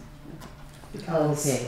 Because of the indirect costs, we can't appropriate it. It's appropriated in the general fund, so you can't appropriate it in the transportation fund too. That's a change that the DOR made about 5-6 years ago. But you'll get new sheets. We can go through it again when you're ready to All vote. right. Okay. So these figures Are correct. are correct on, for this. Oh, okay. Wait, I'm sorry. So the figures in here now, on this sheet you gave us, it's dated 4/26/17. the column under amount are the figures for this year. No, it's dated February 14th. You're looking at annual town meeting for 2617. But the date of this sheet is February 14th. Oh, okay. No, but the top though had. Yes, that's the annual town meeting date, because Okay. this is for annual town meeting. Can I ask Sure. a question, since we're talking roughly about parking? So, and you might not know this or you might know this, but this is about, revenue fees. So I've noticed when I use the parking app that there's one that you can only, the lowest amount of minutes that you can use is 30 minutes. And 2, you get a fee on top of your 50 cents. So where does that fee go? Is that fee, does the town keep that 13 cents? So for 60 cents or 50 cents for half an hour, there's an additional 13 cents fee. Where does that go? Does that go to the Probably administrative. no, It's not that stuff. so we don't Probably we the don't app. get To the app. does it go to the app Yeah, or it goes to the it app. goes to the app? Goes the app. Because that's It's a something fee that 'cause people you're entering there's a electronically? fee. There's a fee when you pay. Use coins. Well, I know. I'm just just like kidding. Old school. no. I'm just That's what I saying do. that that's That's enough. right. So it's not really 50 cents an hour I if never you're knew using your app. It's 63 cents an hour. No, it's a whether you use it's a each time whether you use half hour or 4 hours is 13 cents. That fee is not the fee. The function the fee is for the transaction, not for the number of hours. Well, that's right. But that's what I mean. It's so something that was. It's just something to consider. Yeah, no, Yeah. I understand what you're saying. Yeah. No. Every time you use it. Now, do you get that fee if you if you increase your time? Do you know? Like, let's say you buy 30 minutes Yeah, and if you you- want to extend it. Do every you get transac- another another every 30 transaction? cents. Every Every transaction. So transaction. 13-cent transaction fee. Right. Okay. Yeah. And that just So you have goes to to do- somebody else, not us. Okay, Janice. Okay, so if you want to increase turnover in these spaces, but people have an app and they keep putting more money in, where's the turnover? But you can only do it up to the amount in that. Up to Like 4 if hours. If it's a 2-hour space and you put in for 30 minutes and then you're I'm going to be here another 30 minutes. The app won't let you do it. Well, you It can't won't, more so than if 2 you hours. decide So you you go want Yeah, back that's to what I 2 mean. hours and 15 minutes later and you try to enter No, it you in, can't. it won't take you? Yeah, you can't. It do won't that. take it. Oh, that's interesting. Okay. In a particular calendar day, probably the thing is. Okay, interesting. You have to Actually, change no, zones. I You have have to not- change zones. I have not tried it, Oh. so I cannot really say that for sure. But I suspect there might be. But what if you use coins? You can go forever. Yeah. There you go. Solve that one. That's true. I have my quarters. I do too. See, it's those apps that get you in See, all trouble. these- you guys just I don't carry have a cash, flip ever. phone. Never carry cash. Oh, there we go. Yeah, but you also want to get. You never pay parking. I know, you never pay I don't parking. I don't pay parking anyway. I just hope This to is get a a ticket and I never recorded, did. That's fine. I was They told saying- me last time. That's great. We I already love had this this town. This is discussion fantastic. Yeah. Okay, on the lighter side, folks. All right, so any other budget news? No update. Okay, then any liaison reports? Anybody gone to a meeting? You keep going to meetings and telling us it's been postponed and I don't- it'll I don't- be next week. It is. I think it's next week. That's I what you- don't. They that's haven't what you said they- last I know, week. but they haven't set out the dates for it. So they had one 3 weeks ago, and I couldn't go because I had class. Because they moved it to a Wednesday night, Okay. and that fell on Wednesday. I had class Wednesday night, so I couldn't go. So I missed that one. But they only those DPW meetings only really come up every once a month. They only really have one once a month. So they haven't sent out when the next one is. So I just don't know yet. When are we gonna ever build these things? If you Well, only that's meet well. once I a don't know month? when we're going to build them now. They got to be net zero buildings. So I don't know. Dream on. Well, you have to move forward. Well, we're going to try. Even if it's net zero, you can't. I'm the most positive one in the room. I'm always like, we got to do this. But Good. It's a lot of tension. We'll all stand behind you. Good. Yeah. Well, I'm all for it. Let's do it. Okay. Any other liaison? Well, this is sort of a liaison, but it's not really entirely. I understand that, well, the library's been trying to send me emails sometime, and they don't always get through. And apparently there is an issue. They said it's not through the town's IT, it's through Comcast IT. Do you know anything about that? I know nothing about IT. Technical I stuff. mean, I haven't heard anything about No. people having trouble Yeah. We contact, getting emails from the town. who do we contact for that? Because I have a Comcast address. They said it's a Comcast problem. I would call Comcast if it's your Comcast account. Yeah, but apparently I'm not the only one. So I don't know. I checked with will- IT here.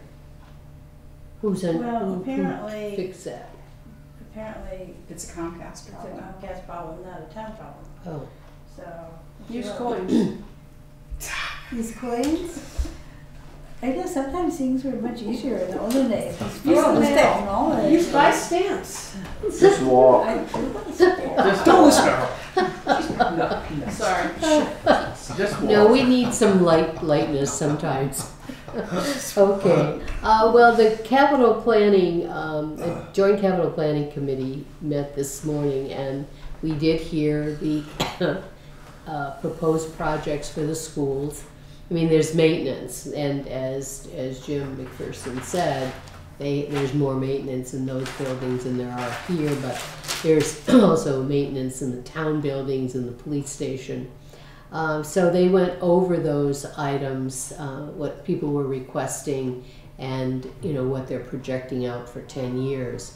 Evidently, and maybe you can explain this better than I can, they're trying to develop maybe a plan where items that are not durable or ongoing and are 5,000 would be part of the operating budget and not on the capital plan. We see things on the capital plan that are $5,000, but they're trying to push toward making them really substantial items and not a computer or a batch of computers. That probably should be figured in the regular operating budget. But there's a lot of issues with that. There's a lot of there's an adjustment period where everybody's we would have to shift some of the funds that we fund capital with to the operating budgets in order to do this, because the department's operating budgets don't have the money to absorb those kind of costs. It's the shift that happened when the last recession, when everybody's operating budgets are getting cut, and they had to do a certain thing, anything of substantial money like 5,000 back then, so they put it on the capital list. It would be a one-time thing, and that's how it started. So the shift was to the capital budget. Right. But the state does the same thing. At least when I was working, we had items, and the states said the same thing. Anything that's lasts more than so many years and is Useful life. useful life in the 5,000. And when I came on here, that it seemed to be the same formula for that. So, but now I guess in-house you're looking at this. But at least now, when we say whatever percentage, 2.5%, 3.5%, you can see that. If one year someone comes in and they have a huge amount of money that would normally have been in capital, and you shift money to them, then what happens to capital, and does their budget look off compared to everybody else's who are at a certain percentage? I mean, I think it would be harder to understand budgets with that, but maybe not. Well, it's also, I think, to get a fair definition of what is capital, Right. Right.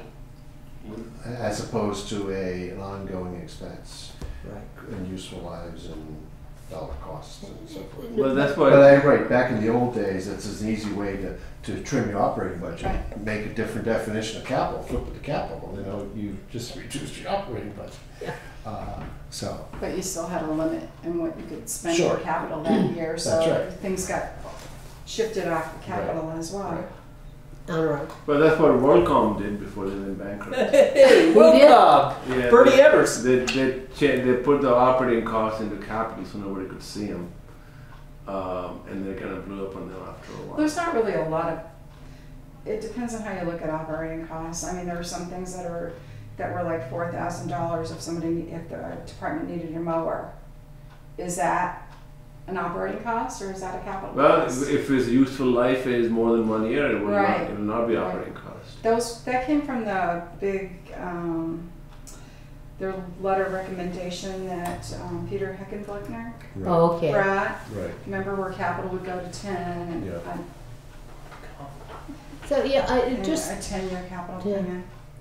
when I, as I thought about it and how we look at this and we say, oh, well, that's, 3.5%. Well, that was a little bit over, and you can explain that. But I think if you suddenly had some, someone who needed a lot of items that were under the 5,000, suddenly they're at 7%. I don't know how you keep keep that going every year and make sure everybody has a fair shake at the budget.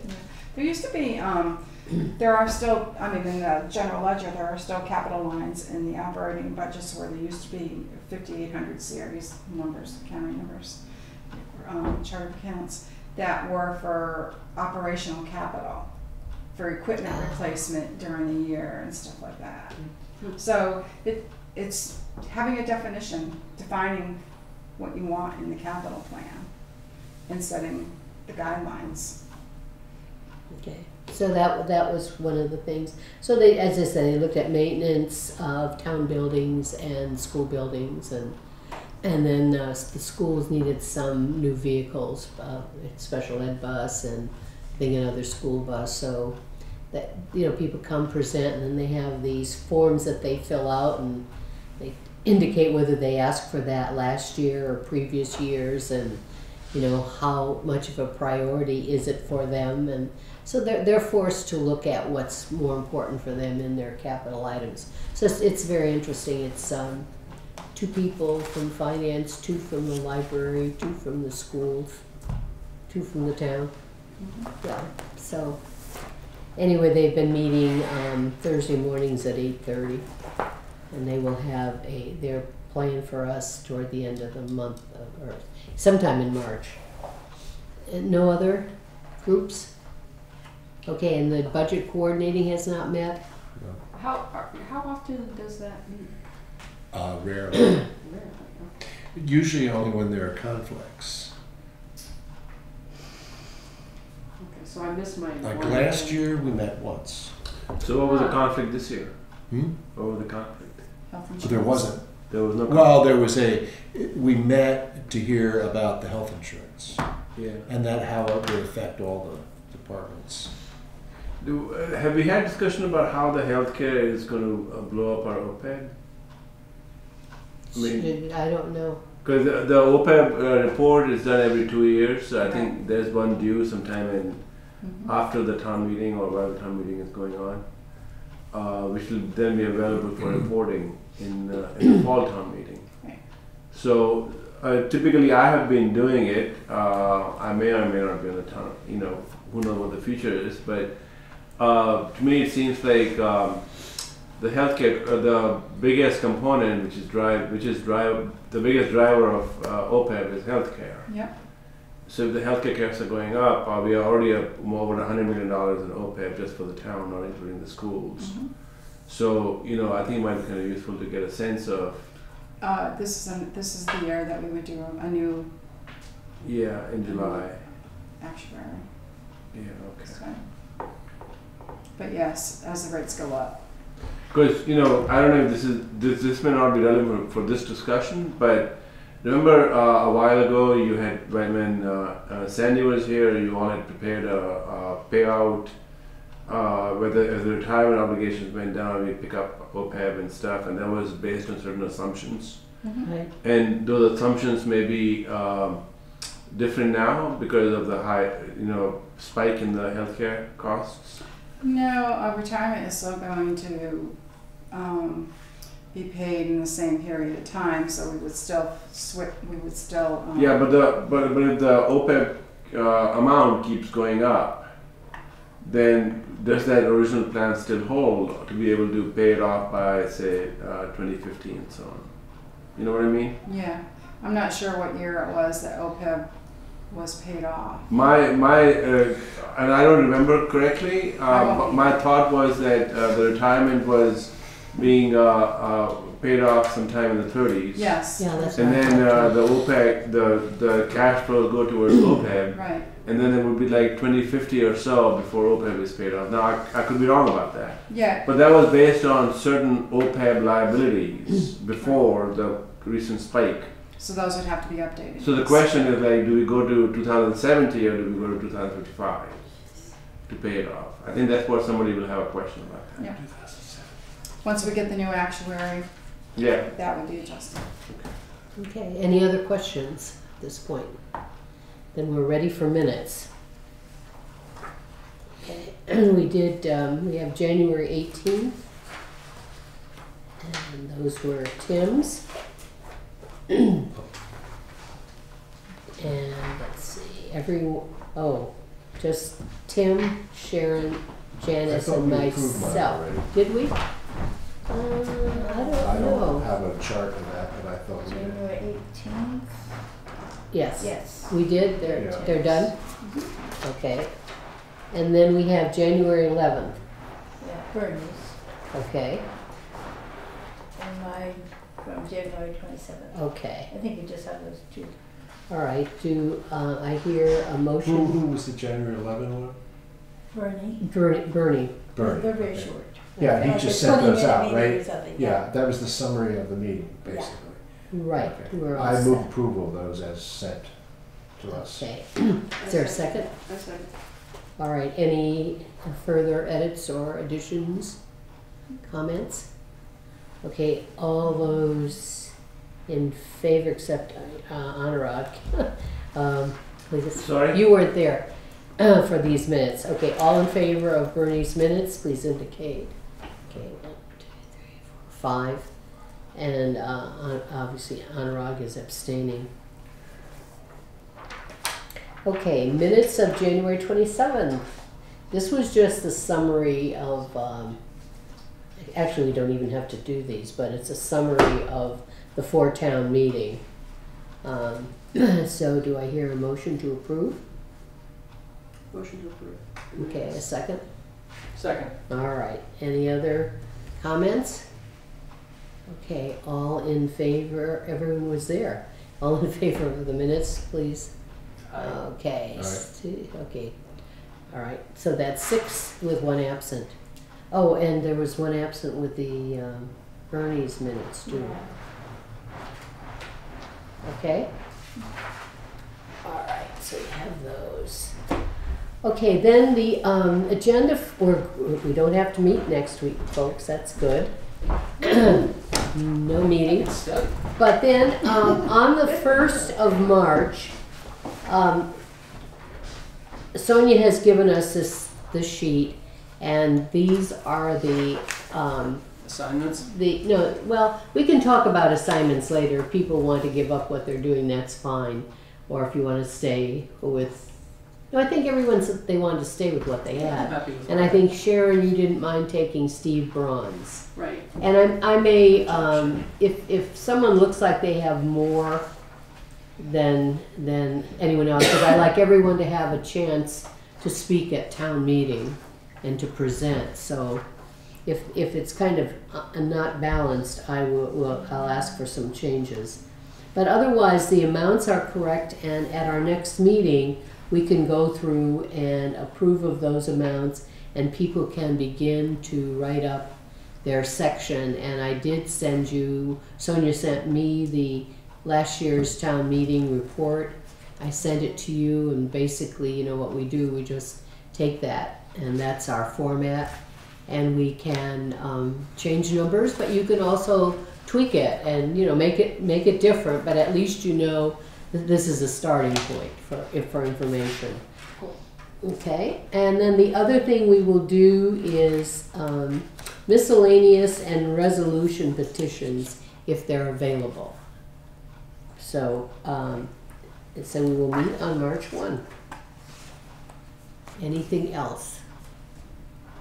So we have next Thursday off. Next Thursday we have off. I'll be in Tacoma.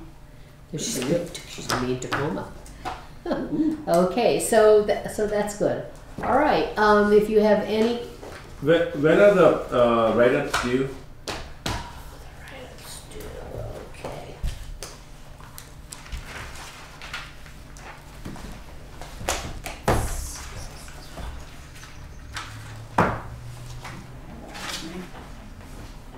The Tuesday, March 27th, Okay. Yeah, according to this. Okay.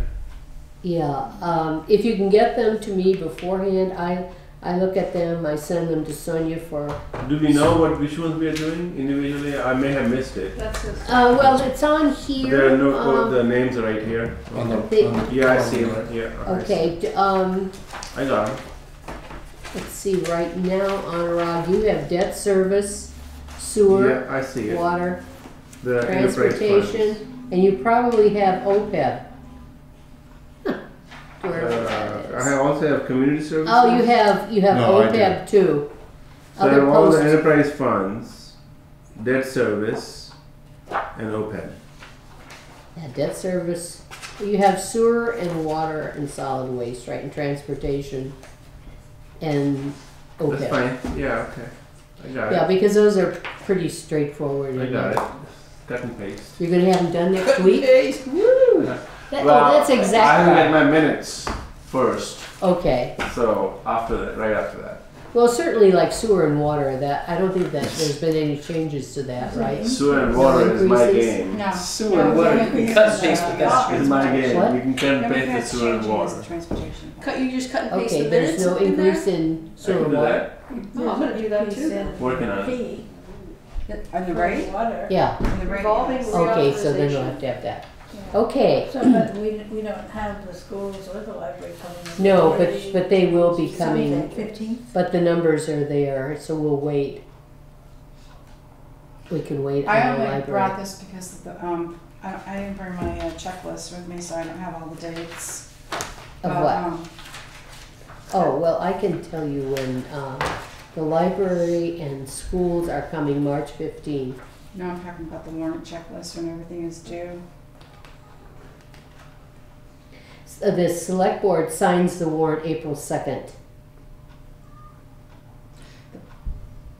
But for the petition articles, Oh, petition articles, citizens' resolutions and petitions are due February 26th. right, but they'll be in the rough form. Right, but we usually go over and say, this has financial implications, this doesn't. And then those that do, we wait for the final form. There won't be any language, warrant language, draft warrant language to Right. look at. It'll just be what they post online. Right, but for anything that we think we're going to vote on, we wait till the language comes in. But some of it you can tell beforehand, we don't have any interest in it because it doesn't have any financial impact. Right. So, okay, there we go. And we're tentatively open on March 29th too. That's a busy week in town. All right, anything else? If not, I will. So, sorry, when are we looking at any petition articles? March 1? Yes. Might be too soon. Okay, that will be sent ahead of time that we can look at, right? You can go online and look at them. I'll let you know where to read them. Oh, however, that's fine, we just can look at them ahead of time. Yeah, all Right. I'll make I have to check with Deborah to see that she's put them online. Okay. Oh, that's next week. No, next week is Oh, no, the it's off. 22nd we Oh, have right, off. right. You'll show up and we won't be here, Tim. No, I'm not sure. I definitely won't show up. Okay. All right, with nothing else, I'll entertain a motion to adjourn. So moved. Is there a second? Second. All in favor? I Okay. Committee is adjourned at 9:12.